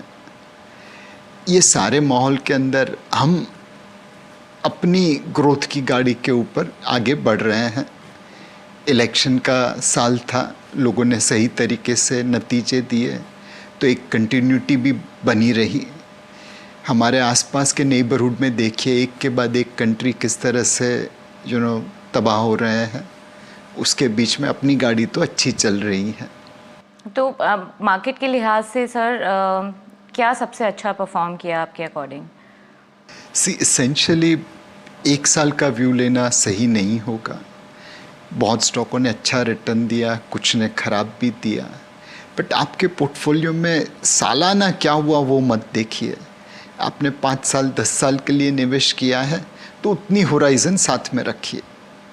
सर, आपने कहा कि आने वाला साल टेस्ट मैच होगा, ऐसा क्यों कह रहे हैं आप? What are you seeing for the upcoming year? पिछले 5 साल T20 जैसे थे। स्मॉल एंड मिड कैप में तकरीबन पिछले 5 सालों में 27-28% रिटर्न निकला, लार्ज कैप में 16-17% निकला। तो लोगों की उम्मीदें बहुत बढ़ गई हैं। अब उन्हें लगता है 25-30% रिटर्न तो मिलना ही चाहिए। हमें नहीं लगता कि उस प्रकार का रिटर्न अब पॉसिबल है। यहाँ से महंगाई का दर कम हुआ है तो जाहिर है कि नॉमिनल रिटर्न भी कम होगा। वैल्यूएशन फेयर वैल्यू के आसपास है, तो अब T20 के चौके छक्के की जगह पे टेस्ट मैच के 1-2 रन लेने का समय आ गया है। और विन करेंगे हम तो जरूर जीतेंगे, लेकिन निवेशक जीतेगा कि नहीं उसके ऊपर हमें सोचना चाहिए। जो ट्रेडर है, हो सकता है कि 100 सुनार की एक लुहार जैसा उनका हाल हो, 100 बार प्रॉफिट करेंगे ऑप्शंस ट्रेडिंग में, वैसे वो भी मुश्किल है। बट जब एक झटका लगेगा तो सारा पैसा निकल जाएगा। तो मार्केट चलेगी, निवेशक पैसा बनाएगा, ट्रेडर पैसा बनाएगा कि नहीं बनाएगा ये कहना मुश्किल है। सर, हर साल कोई थीम प्ले करती है, कभी आप कंजम्पशन प्ले होता है, कभी केपेक्स इंफ्रास्ट्रक्चर का प्ले होता है। 2025 के लिए कोई नई थीम्स आप प्ले आउट होते हुए देख रहे हैं और जिनका ध्यान आप आकर्षित करना चाहेंगे निवेशकों के लिए, जो अभी तक किसी ने सोचे नहीं होंगे? वैल्यूएशन। आप प्राइस इज़ व्हाट यू पे and value is what you get. पिछले साल हमने कई स्टॉक ऐसे देखे जहाँ पे वैल्यूएशन महंगा था और फिर भी लोग उसे खरीदते गए। फिर जब करेक्शन आया तो वो स्टॉक 30 से 50% गिर गए। तो पिछले साल के तरह अगले साल भी वैल्यूएशन के ऊपर ध्यान देना, मोमेंटम के ऊपर नहीं। कल चला है इसलिए आज चलेगा, इसकी कोई गारंटी नहीं है, बट सस्ता है इसलिए ख़रीदा है तो आज नहीं तो कल वो चलेगा। सर, तो कुछ सनराइज सेक्टर्स या आपने कहा कि प्रमोटर्स के ऊपर ध्यान रख करके आप निवेश करिए, कोई ऐसी थीम्स या कुछ ऐसे सेक्टर्स आप देख रहे हैं जो कि आगे चलेंगे अभी? अलग अलग सेक्टर्स है। भारत खुद एक राइजिंग टाइड है, यहाँ पे जो भी बोट है सब अपने आप ऊपर आ जाएगी। इंश्योर करना कि आप ऐसी बोट में नहीं बैठे जहाँ पे छेद है, जहाँ पे होल है। India itself is a great story, and within that many sectors will do well. But let me just take one sector for example.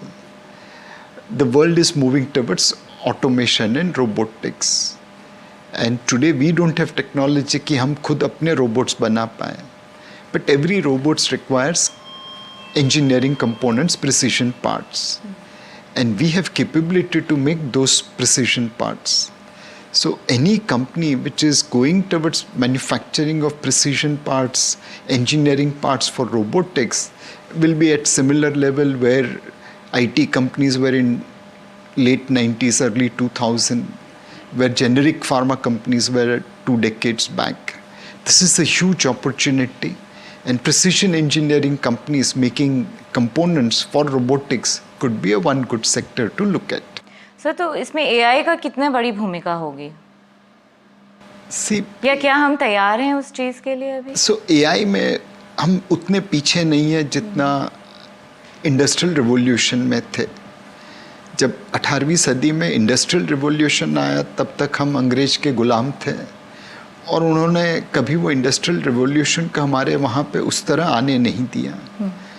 200 साल में हमारी ग्रोथ रेट 0 थी। जब अंग्रेज आए तब हम जहाँ पे थे वहीं पे उनके जाने के बाद भी रुके हुए थे। 200 साल तक इंडस्ट्रियल रिवॉल्यूशन मिस किया। डिजिटल रिवॉल्यूशन में हम उस तरह पीछे नहीं हैं, हम अमेरिका और चाइना की तरह आगे भी नहीं हैं, बट इंडस्ट्रियल रिवॉल्यूशन की तरह पीछे भी नहीं हैं। हम अपनी AI, ML टेक्नोलॉजी डेवलप कर रहे हैं।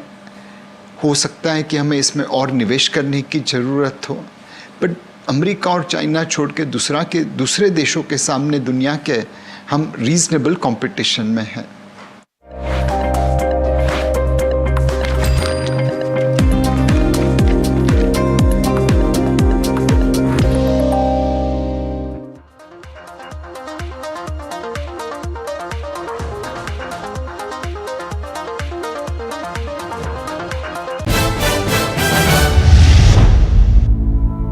तो 2025 में सेंसेक्स क्या 1 लाख छुएगा या पार करेगा? मंगलवार को सेंसेक्स 1 लाख क्रॉस करेगा।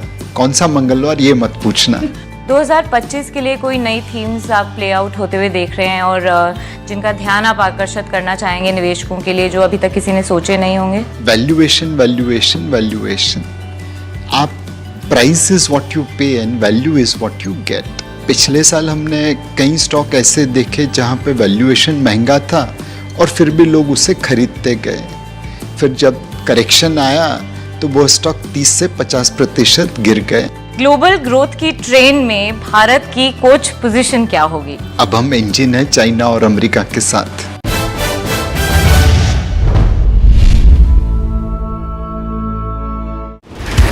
We set you up for the day's trade. 30 calls before the markets open on NDTV Profit. Jubilant Food above a 600 level on Friday. Wipro can be first trade to buy all commodities, but in that Vedanta looks good. Our experts give you the top stock ideas to prepare you for the day.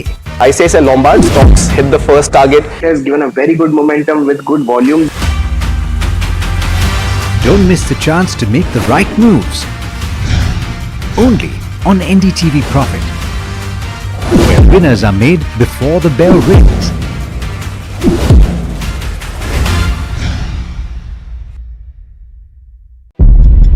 When the whole day passes like a blur, the news just whizzes past, and you're trying to stay informed. It is our job to bring you news that truly matters. At Profit 360, we cut through the clutter. The Wall Street deals, finance and policy news that could shape your tomorrow. The newsmakers, the trendsetters, and the innovators. In 30 minutes, we've got you covered. So stay ahead, stay informed, and stay profitable with Profit 360.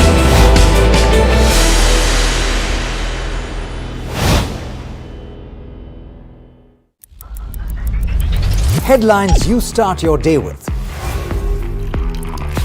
What matters worldwide is now in the palm of your hands.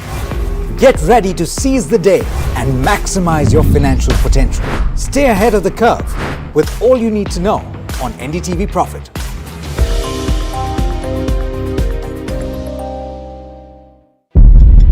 When the whole day passes like a blur, the news just whizzes past, and you're trying to stay informed. It is our job to bring you news that truly matters.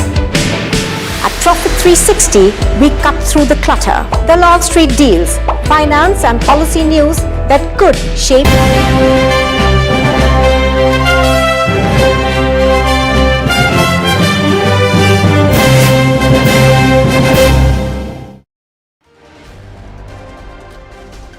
Benchmarks extend losses at noon for third session, led by losses in heavyweight banks like HDFC and ICICI. Nifty below 24,200, Sensex above 80,100. Broader markets also underperform. All sectoral indices barring IT and pharma trade with cuts. Media index lags the most, followed by PSU banks. And the Dalal Street is buzzing with 3 blockbuster debut new entrants.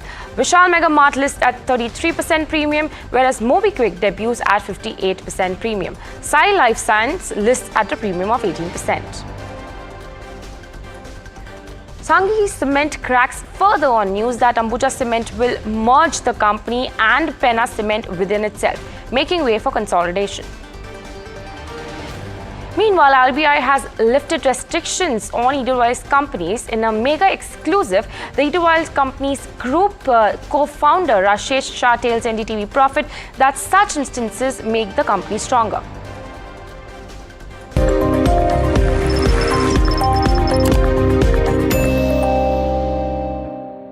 Well, hello and welcome to NDTV Profit. My name is Rucha Somaya and you're watching Market IQ. But before moving on, let's have a quick look at the markets. It's a bleeding day for the markets. Nifty 50 down in the red by 0.6%, followed by Sensex, but still above 80,100. Nifty IT is the only one which is doing good in trade, but largely at flattish levels since yesterday's close. Nifty banking doing the worst, down about 1.2%. But let's have a quick look at the constituents of Nifty 50 index. As we can have a look, we'll see down in the red we have BEL, followed by Tata Motors, JSW Steel, and NTPC. Here we go. We have heavy names like HDFC, ICICI, L&T, and Tata Motors weighing down on the index. But in the green, we largely have pharma names, Dr. Reddy's, Cipla, doing well in trade. We have Trent also, which is contributing about 7 points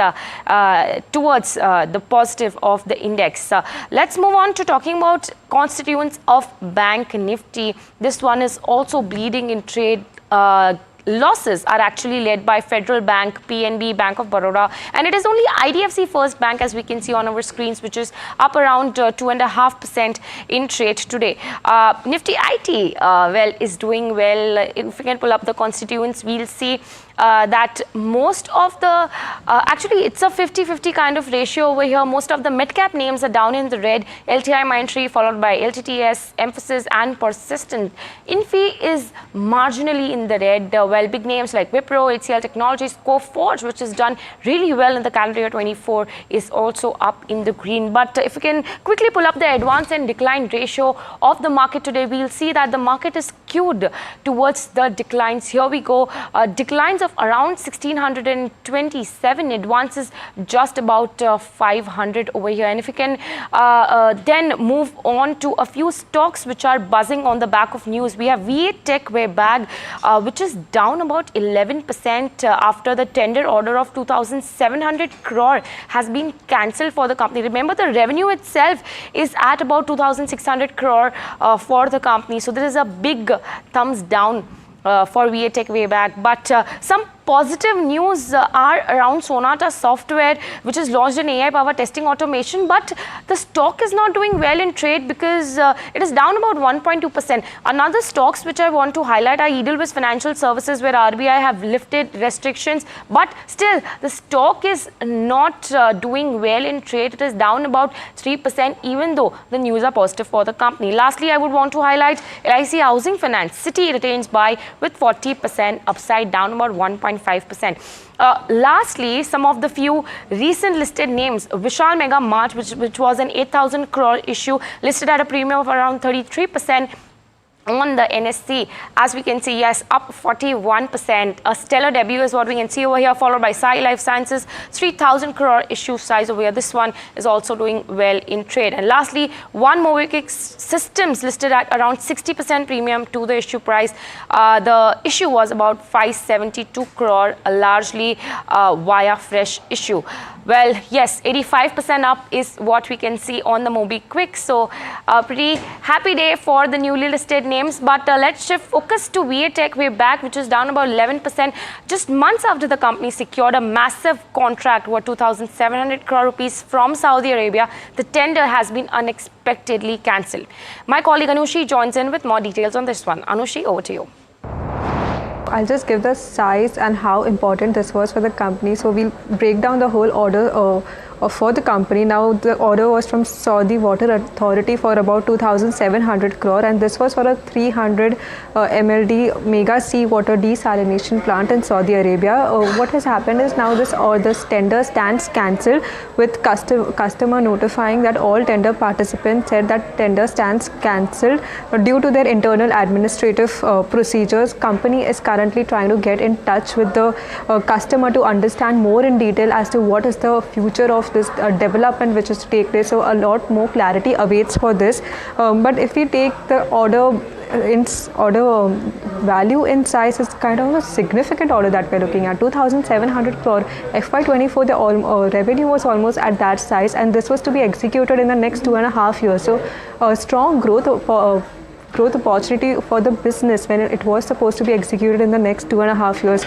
Order book also stood at about 40,600 crore as of September end. So of this, if we take the deduct the 2,700 crore figure, it is a substantial hit that we are looking in terms of the order value for the company. Do note that in the last 3 years also, if we look at Vartech's order revenue growth figures, we've not seen a substantial amount of growth. In fact, in the last 2 fiscals, we've seen a downtick in terms of where the revenue growth is concerned. So this could have been potentially a big beneficiary for the company, leading to a higher revenue growth. So more clarity awaits on what is the future for this order, whether this would be back on cards for the business again or not. So this is what is happening in V8 Tech. The stock is down around 17% as a result of this. Right, very well said, Anushi. But the stock has given healthy returns, about 158% over the last 1 year. But let's shift focus to SEBI, that is the Securities and Exchange Board of India, which has clarified on rules prohibiting foreign investors from issuing offshore derivative instruments or ODIs with derivatives as underlying instruments. We have Charu who joins it with more details. Hi, so the market regulator, Securities and Exchange Board of India, this morning came out with a release that clarified that the FPIs are not allowed to issue ODIs only when there are underlying derivatives with them. Now, the SEBI has also clarified that currently there are no ODIs with underlying derivatives. Earlier, there was a consultation paper yesterday evening that spoke about, making certain granular disclosures about offshore derivatives derivatives regarding the economic interest, ownership, and other such details to keep them at par with FPIs in general. Now, after media reports were circulated on that circular, it was claimed that SEBI had sort of stopped FPIs from issuing ODIs altogether. However, now the regulator has clarified that that is not the case. They had only barred FPIs from issuing ODIs with underlying derivatives, and currently there are no really any ODIs with underlying derivatives. So the reports are not having any substance to be out claiming such things.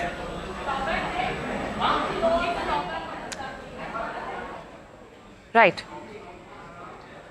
Okay, thanks for that, Charu. Well, in fact, we spoke to Sandeep Parekh about how this decision will actually impact the markets. Listen into the slice of the conversation.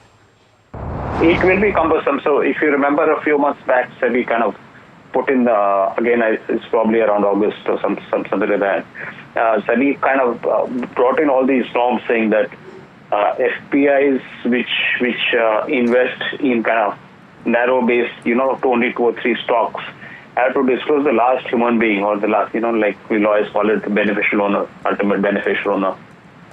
So, yesterday they've extended that requirement to not just to equities, cash equities, but also to ODI positions, which means, it will have an impact on at least some FPIs who will either they're able to comply with it, or if they're not able to comply, they'll have to shut that specific fund in India. So it will be a negative for the overall market. Well, stay with us, Charu. We understand that crypto regulations are in the works, and the exchanges may be regulated in the GIFT City as well. Tell us about that one, Charu. So the IFSCA, which is the main authority in the GIFT City, which is a special trading zone in India, had earlier in the month of September last year come out with a committee, digital tokenization committee, which was supposed to sort of submit a report which would have later formed the basis for regulations for any assets such as cryptocurrencies and other assets as well that could work on the technology of tokenization. Now, as per some sources that spoke to NDTV Profit, IFSCA is going to be the main authority dealing with these, and the regulations could come out after the report is out, which is slated to happen in the early few months of 2025. Now, there is also an expectation that once this method for listing crypto exchanges and working with cryptocurrency as an assets in GIFT City takes place, the model could be followed domestically by Indian domestic regulators as well. Now, Indian domestic regulators include SEBI, RBI, IRDA and others, and once the model is out in GIFT City, there is an expectation that this could happen domestically, so that the investors in India could also take benefit from these. So let's see how that rolls out. All right, thanks for staying with us, Charu, and all those detailed information. But on to a big NDTV Profit exclusive now. In relief for Edelweiss Group, the RBI has lifted restrictions on its companies. My colleague Neeraj Shah spoke to the chairman directly, Rashesh Shah, on whether he anticipated this removal of restrictions earlier and whether this impact is likely to have on both the companies or not. Let's listen into the slice of the conversation. I think since the day the order came, we worked very hard because a large part of the order was strengthening systems and processes and all that. And especially in our financial system, there is the spirit of the law and the actual rules and regulation. So understanding, and our idea is that we should follow both the actual law and the spirit of the law. So it takes a lot more consultation. RBI has been very proactive, has been very positive in giving us advice, guidance. But I think a large part of the work was strengthening systems and processes and frameworks and all that. Because I think as we've been growing, so we have strengthened that. I think the team worked very hard. So it's always very gratifying that the work has paid off. We have been able to, convince RBI that our systems have become stronger, and always good to get back to business. I think it was a pause, but I also believe that sometimes in hindsight, the pause can also make you stronger because you are taking a little bit of a time off to make yourself stronger. And that is how our management teams have used this last few months on that. So I'm happy. I think we'll start 2025 on the growth journey again in those businesses. Well, with that, let's move on to Kaynes Technologies. Jefferies has maintained a buy rating on the stock. Well, it has also given it a target price of 1530 rupees, implying an upside of about 20%. It also states that this is the top pick in the mid-cap financial space. Now, talking about domestic business, it expects that the company will benefit strongly because of strong capital markets as well as market share gains acquired by Kaynes Technologies, and therefore sees about 15 to 20% growth at least in the medium term. Talking about international business, management is evaluating the inorganic opportunities over there and also looking out for M&A activities. But talking about the organic expansion, well, international business is also progressing well organically, and the target is to raise the share of international revenue from currently 7% to 15% over the next 3 to 5 years, specifically from the organic side of it.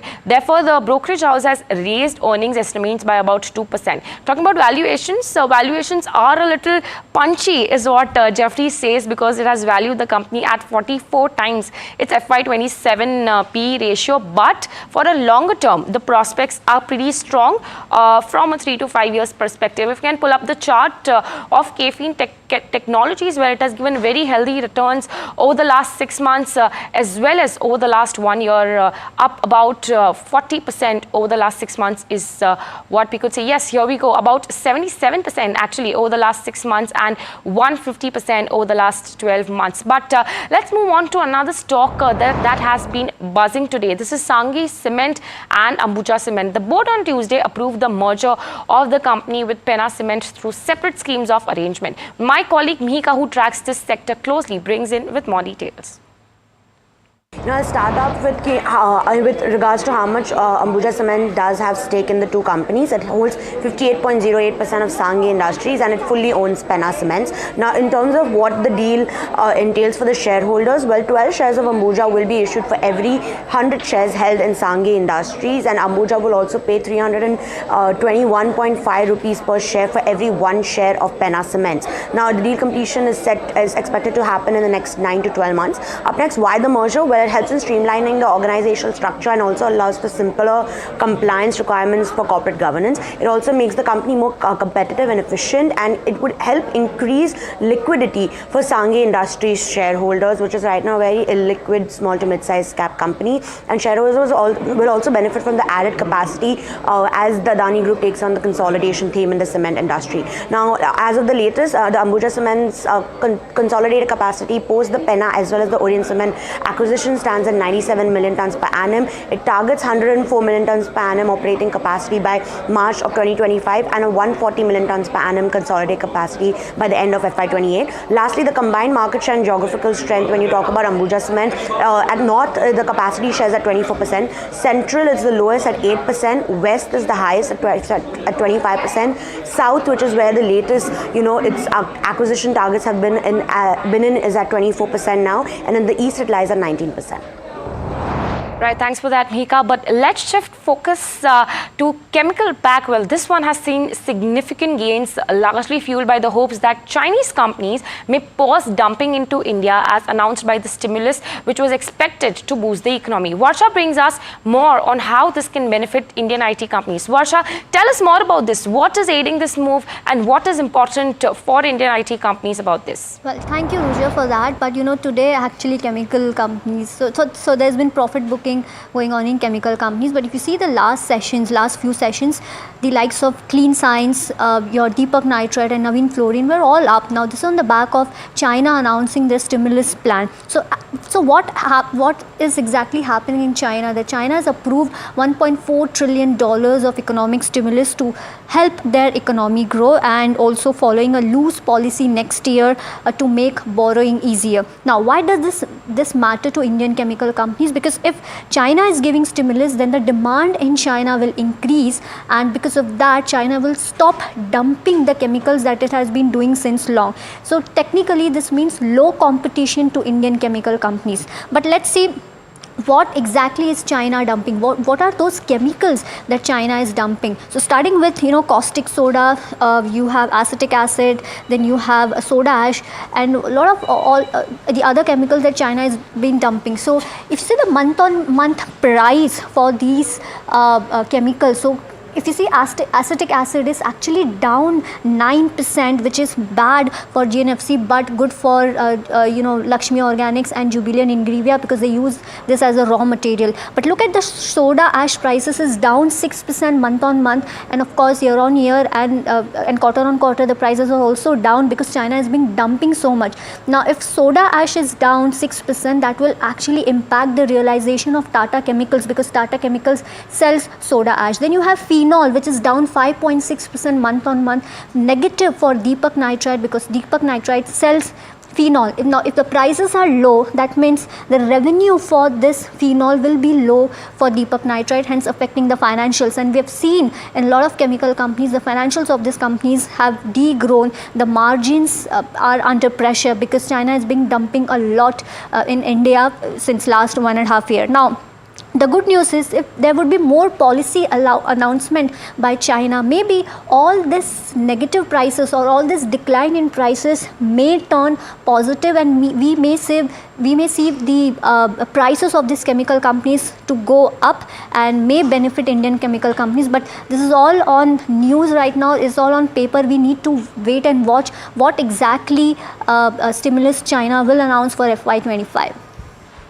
Well, of course, that has to be waited and watched. But thanks for that detailed analysis along with the stock impact. Very interesting, Varsha. But let's move on to what is really doing well in the trade. The Dalal Street is buzzing with 3 blockbuster debut. New entrants such as Vishal Mega Mart, which listed at about 33% premium. We also have MobiKwik, which made its debut at Dalal Street at 58% premium. Sai Life lists at a premium of 18%. And all of these stocks, as you can see on your screens right now, well, these are the only ones which are in the green today. Well, the market on a broad level as well as on the benchmark level is not doing really well. But NDTV Profit has been speaking to management of each of these newly listed companies to get you updates on how they plan to utilize their proceeds, their outlook ahead, and much more with that. Well, let's start with what Sai Life Sciences had to say first. I think not want to get the specifics, Varsha, but I think decent growth rate is expected, primarily because of the tailwinds that Krishna just mentioned. And I think what we have done over the period last 3-4 years is to primarily invest on technologies and capabilities. We believe that will help us grow on a sustainable basis, and not just on revenue, but also on the profitability. That's the whole objective, and that's really what we are focused on doing. But Varsha, if I just have to put in perspective, we have to look at the global opportunity before we comment on our growth per se. If you just look at the size of the Chinese CRO ecosystem vis-a-vis India is probably 5% of the total scale of China. So if you just factor that number, I think the growth projection in the industry by and large are significant. What pace they're likely to grow is hard to kind of fathom, but the opportunity itself is very large, which will lend itself for exponential growth going forward. If you just look at the size of the market we're going at. At MobiKwik, we have achieved a milestone after 15 years. We wanted to get listed, and today we have achieved that. In terms of, I think, the process, we knew that MobiKwik as a company, we have done extremely well. We have survived many difficult situations, and we have faced a lot of competition with very less capital also. So the first thing that we wanted to do when we want to get listed is to make sure that the company as a MobiKwik can keep growing in the fintech space for the next 5 years, 10 years, 20 years. Because I am a very firm believer that fintech in India is here to stay, and fintech is going to make a huge impact in the lives of everyone in India. And from that perspective, not just promoters, as I and Upasna, but all shareholders of MobiKwik decided that we should first get listed, and for that the company should raise capital rather than anybody selling the shares, because everybody is long on MobiKwik. Well, with that, let's move on to talking about a legendary cricket player who has announced his exit. Cricketer Ravichandran Ashwin says that he will retire from international cricket. He also announced his retirement after the third test match, which ended in a draw against Australia. Ashwin was the second highest wicket taker for India in test matches, having 537 wickets in bag while playing 106 games. We have NDTV's Sejal Gupta joining us right now. Sejal, what do you have on this? Please let us know. Yes, that's right. Spinner Ravichandran Ashwin announced a surprise retirement from international cricket. This comes at the end of the Brisbane Test that India was playing against Australia. Ashwin had featured in the second Test in Adelaide. So talking about his illustrious Test career, Ravichandran Ashwin has played 106 matches and he has taken 37 5-wickets haul, which is also the most by an Indian bowler. He has taken 8 10-wicket hauls and has taken a total of 537 wickets. His bowling average stands at 24. Talking about his all-round batting skills, he has scored over 3,500 runs with a batting average of 27.75. Remember, Ashwin has also scored 6 test centuries and has 14 test 50s to his name. He has taken over 700 international wickets and was the quickest to take 350 international test wickets. He has played 116 ODI matches and has taken 156 wickets, and has played 65 T20I matches and has taken 72 wickets. So Ashwin drew curtains to his 14-year-long illustrious career and has finished as India's second highest wicket taker, second only to Anil Kumble. While talking about his ability as a spinner, he's made the spinning tracks in India virtually unplayable. And remember, he has also won a record 11 Player of the Series awards. He was also part of the 2011 World Cup winning team and played a key role in the 2013 Champions Trophy. Remember, his performance in limited overs were commendable, but in the test in the test arena that he really shone. Not to forget that he will be playing IPL with the Chennai Super Kings in the upcoming season. Right, thank you so much for that, Sejal, but that would definitely be a disappointment for many cricket fans. But due to crunch of time, that's all that we have on the show for now. From myself and the team members who have put this show together, thank you very much for watching.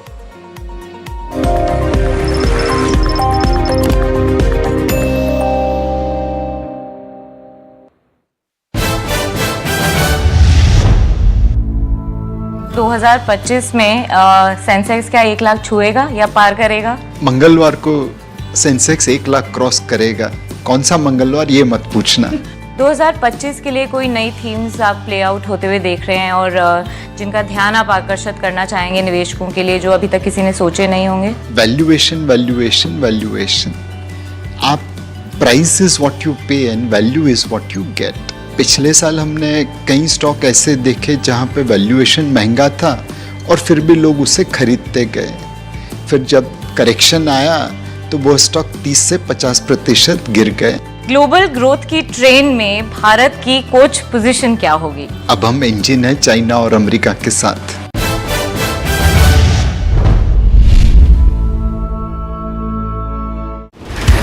We set you up for the day's trade. 30 calls before the markets open on NDTV Profit. Jubilant Food above a 600 level on Friday. Wipro can be first trade to buy all commodities, but in that Vedanta looks good. Our experts give you the top stock ideas to prepare you for the day. ICICI Lombard stocks hit the first target. It has given a very good momentum with good volume. Don't miss the chance to make the right moves. Only on NDTV Profit, where winners are made before the bell rings.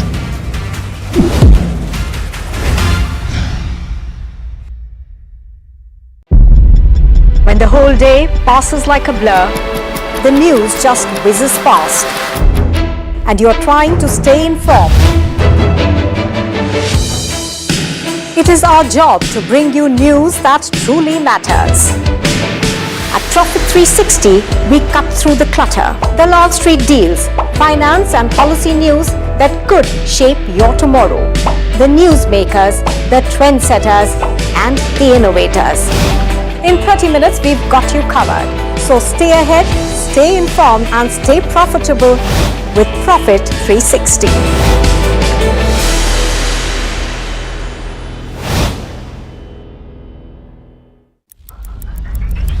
Headlines you start your day with. What matters worldwide is now in the palm of your hands. Get ready to seize the day and maximize your financial potential. Stay ahead of the curve with all you need to know on NDTV Profit.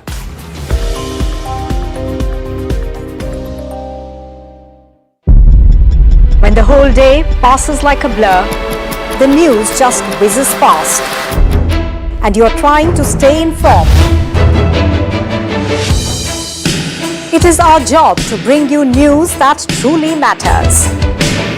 At Profit 360, we cut through the clutter, the Wall Street deals, finance and policy news that could shape your tomorrow. The newsmakers, the trendsetters, and the innovators. In 30 minutes, we've got you covered. So stay ahead, stay informed, and stay profitable with Profit 360.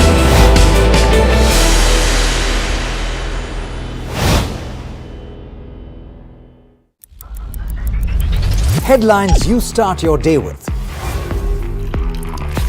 What matters worldwide is now in the palm of your hands. Get ready to seize the day and maximize your financial potential. Stay ahead of the curve with all you need to know on NDTV Profit.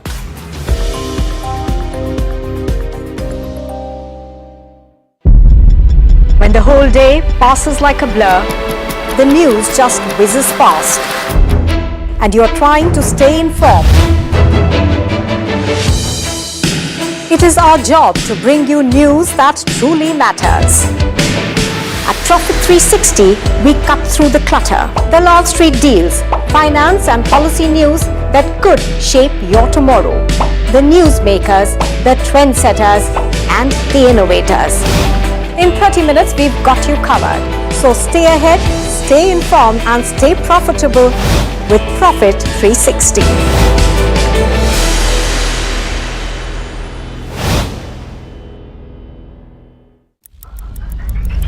Headlines you start your day with. What matters worldwide is now in the palm of your hands. Get ready to seize the day and maximize your financial potential. Stay ahead of the curve.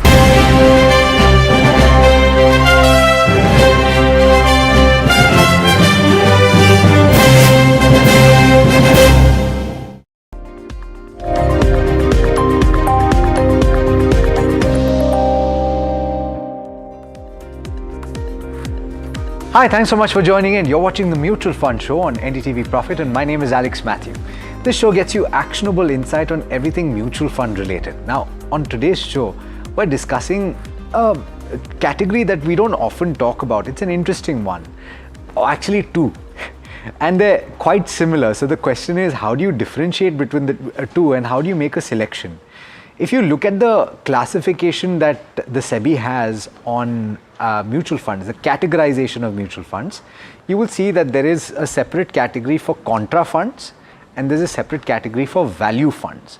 I'm just reading out the definition here. Equity funds may be categorized based on valuation parameters adopted in stock selection, such as growth funds identify momentum stocks that are expected to perform better than the market, etc., etc. And you have contra funds, where contra funds are equity mutual fund schemes that take a contrarian view on the market. But if you actually think about it, in value, you're buying stocks that are trading lower than traditional valuations and they're out of favor usually.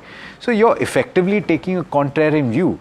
Both of those have to have a minimum, the same amount rather, actually 65% invested in stocks. The rest is up to the fund manager's discretion, and that's the only restriction that they have. Let's talk about this in more detail because I found it fascinating. Mohit Gang is the co-founder and chief executive officer of Moneyfront, and Kshitij Mahajan is the managing partner and chief executive officer of Complete Circle Wealth Solutions. Gentlemen, thanks so much for taking the time. Pleasure having you on the program. Kshitij, I'll start with you. Do people come to you asking what the difference is, or is that only me? Good afternoon, Alex. Good afternoon, Mohit. Always a pleasure with both of you on the show. So yes, you'll be surprised that there's a lot of confusion about these two strategies which goes around. And normally, the tendency is to just get into a fund which is showing a good past performance. But I think both these strategies are very different from each other as we speak.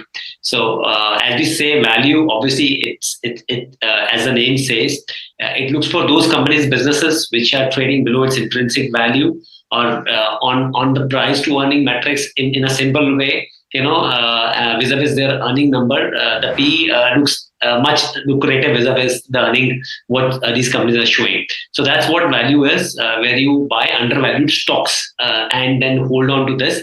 This is less riskier vis-a-vis any growth strategy on a risk parameter, and obviously vis-a-vis contrarian strategies which we do. Wherein the contra fund, where we talk, contra is totally a call which we take on a sector or a cyclical stock or a sector which is right now not doing well. So, for example, during dot-com burst in 2001, somebody is taking a call on IT sector. Between 2016 to 18-20, somebody's taking call on a PSU bank. So I think that is something which takes a call, which is a contrarian view. I remember we used to play contra, but it's a contrarian view. That's what fund manager takes a call that yes, this cycle or this sector is not doing well. And eventually this will come up the curve because of government policies or turnaround or whatever, and then you buy that company and then you wait for the right time. But this is a little more riskier vis-a-vis growth also, and vis-a-vis value also, because you are just betting on that turnaround will happen. And so obviously there's a lot of research which goes behind while picking up stocks or businesses or sectors. But yes, then this is a bet against something which is not in favor. So this is something which is out of favor, and then you buy.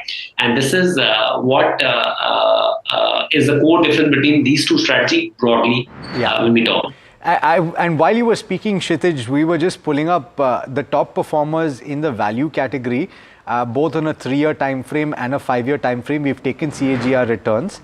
And let's pull that up while I'm speaking as well. JM topping the list, gains of about 25.7% on a 5-year basis, 26+%. Incidentally, there are only 3 contra funds, and we have that also on the screen. SBI is standing head and shoulders above everybody else in the 5-year category and also in the 3-year category. The 5-year return CAGR standing at 30.5%. So quite the performance that has been managed by this scheme. Mohit, coming to you on this one, do you also agree with what Kshitij has just said about the difference between the two? And is it possible that while the strategies may not be the same, at least they might rhyme? Thank you so much, Alex, for having me on the show, and I completely agree with what Kshitij has just elaborated. I think it's very beautifully put together the difference between both the categories. Honestly, there's nothing much to add to what he has said.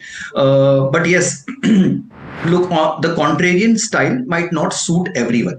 That's something for the investors to realize, that it is a high risk, high return kind of a strategy. You are actually either buying a falling knife, or you're buying something which is completely out of flavor, and you perhaps don't know why it is out of flavor, right? There could be myriad reasons why a particular sector or a particular company is out of flavor. And those reasons could be bad management, markets not realizing the right potential, or some corporate governance issues, or it's just that those have certain challenges, or historically they have faced certain challenges, or sectors facing some headwinds, right? We out here in a contrarian call, we are completely and wholly relying on the acumen of the fund manager. Alex, let me spell it out very clearly, that a contra fund is different from a value fund in just one dramatic way, which is that the reliance on the fund manager is very, very heavy in a contra fund, because it's totally his ability to figure out that what is contrarian by virtue of even having good governance, good financials, good fundamentals, and it will perhaps turn around, and what is actually contrarian by virtue of bad governance and other factors, and he keeps it aside, right? So it's a complete reliance on the fund manager out here.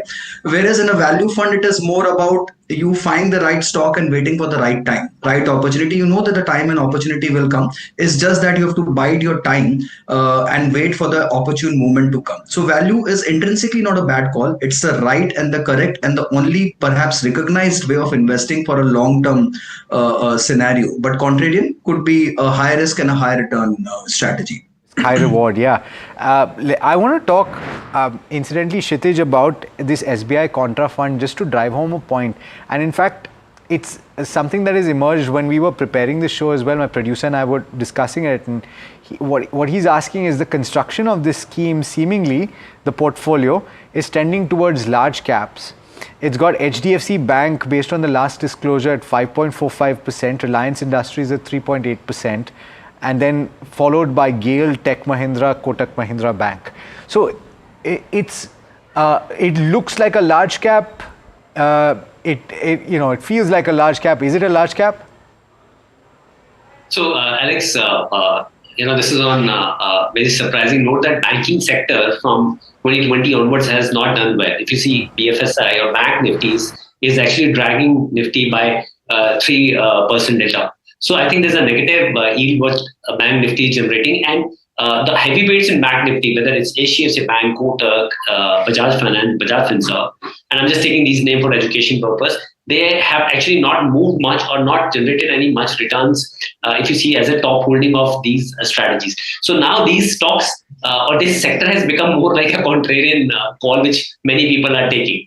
So this cycle has not done well. These stocks have not done well. So all these stocks will feature in value as well as contrast strategy both, because obviously there's a clear cut evaluated risk which fund manager is taking, as there's a clear cut gap between valuation and what earnings these companies are doing. So that's why you have seen that you have seen these type of holdings as top holdings or among these strategies. While coming to the large cap part, what you are asking, so it's not been driven by that. These strategies are driven by that how much large cap they have to keep. It's as a function of that they keep on picking those businesses where there is an expected turnaround and where there is a valuation mismatch which is expected. And in a fiduciary responsibility as a fund manager, he will not like to take a bigger risk. So he will further make it a bigger portfolio in terms of number of holding which he is holding. And that's how you see that these are the stocks which are as key elements or as the top holdings. Yeah, that's a fair point. And okay, I was looking at the assets under management also of this SBI Contra, and it's not a small fund in any stretch. It's 41,000 plus, nearly 42,000 crore of assets under management. It's got 88 stocks. I want you to weigh in on this as well, Mohit. The strategy that they're employing, I think you've both described this very well.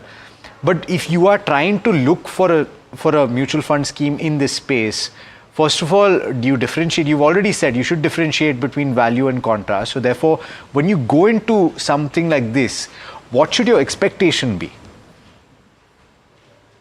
Look, Alex, so first I'll try and comment on the large cap aspect of this. Yeah. Look, typically when you're running a contrast style fund, it's very difficult to identify a fully contrarian call on the small cap space. You have enough and more opportunities out there, but it's very difficult to differentiate a good management from a bad management and to actually differentiate whether something is right now a good contrarian pick or it's just gone out of the business, gone completely awry because of some managerial issues and everything. So the identification part becomes extremely tough there. While in a large cap, you know that those stocks have been around, those companies, those managements have been around. They're just more contrarian by virtue of maybe the business cycle or some other thing. Like so typically all the contrarian funds, not just SBI Contra, they're pretty heavy on banking right now. Even the value funds are very heavy on banking right now. Right, because of the sheer reason what Kshitij said, that the sector has been out of flavor for almost last 2-3 years, and few of the large heavyweight names in the Nifty, they haven't actually performed or given any positive returns for not just 3 years, but in fact full 5-year period if you were to put together. So it becomes very easy for a contrarian guy to get into those spaces. And also because the AUM is so large, which you rightly mentioned, SBI Contra is one of the oldest funds in this segment, one of the perhaps first ones to come out in the contrarian segment. And by virtue of stellar performance, I think the AUM is also ramped up quite quickly and nicely. So to place such a large AUM in small caps becomes incrementally tough, and you can't like really expand the number of stocks in a scheme beyond a particular level. So that's why they are more large cap lopsided. But yes, needless to say, today all the value and contra funds are loaded with banking. If you were to just see the similarity between a portfolio of an ICICI Value Discovery Fund and an SBI Contra Fund, they have 38% identical stocks in the portfolio. So there is a decent amount of match. Having said which, 62% is differentiated also, and that's where the difference between the performance lies of a contra and a value fund. Very well articulated. Thanks so much for that, and that answers my question. So therefore, is the interpretation right, Kshitij, coming to you on this one? If you are a small cap, mid cap investor, and of course you should have diversification. A lot of people simply say you can go out and have 30-30-30, and that will also do you a good job in terms of market cap diversification. But if you are predominantly a mid cap, small cap investor, because you've got a very long term time horizon, is it that you don't venture into contra, or you don't venture into value, and where does it fit into your portfolio? So I think value is a core part of the portfolio, if you ask me. Value complements the growth strategies really very well. Mid and small cap also, as we all say, whenever you get into any mutual fund, just align it with your goal. So anything which is 10-year plus, small cap fund can be a part of that goal. Anything which is 7-year plus, a mid cap fund can be a part of that goal. And value can be a core strategy because it always keeps on looking for ideas which are undervalued and buying in the portfolio. The beauty of mutual fund is when a fund manager churns and look for a better companies, then there is no capital gain which comes. So I think that really works really well. I think 15-20% portfolio can go towards value as a core part of the portfolio. Contra can be a tactical part of the portfolio, where yes, if you have a high risk appetite, if you are getting into all these small and mid cap funds, you can actually allocate 4-5% towards contra fund also as a tactical bet, and that's why you see the number of funds are really very less, because there's very less appetite toward this type of fund. So I think one can look at adding contra if you are a very expert investor in the equity market. You can actually add contra to your portfolio, and it can be a satellite part of the portfolio, not a core part of the portfolio. And at the max, you can have 5% of allocation toward this. Mohit, I want to give you also the opportunity to talk about it. I think largely your view is the same on this, but why don't you articulate it? Yeah, completely concur with Kshitij that a contra has to be your satellite portfolio. It can't be a core portfolio. It requires a certain amount of risk taking and risk ability to be able to withstand that entire, because the correction bouts could be fairly severe in a contra kind of a strategy. If you really were to go wrong in something which any which ways is contra, then it's a double whammy. Right, so you have to be extremely cautious. It is more a tactical part of your portfolio. It can never be long-term strategic part of your portfolio. Whereas value as a theme is more a style of investing, right? So you have growth style of investing, and these days you have quality, momentum, and other styles or factors coming into play. But value, for as long as we have known investments, has been the crux of all investing, right? Finding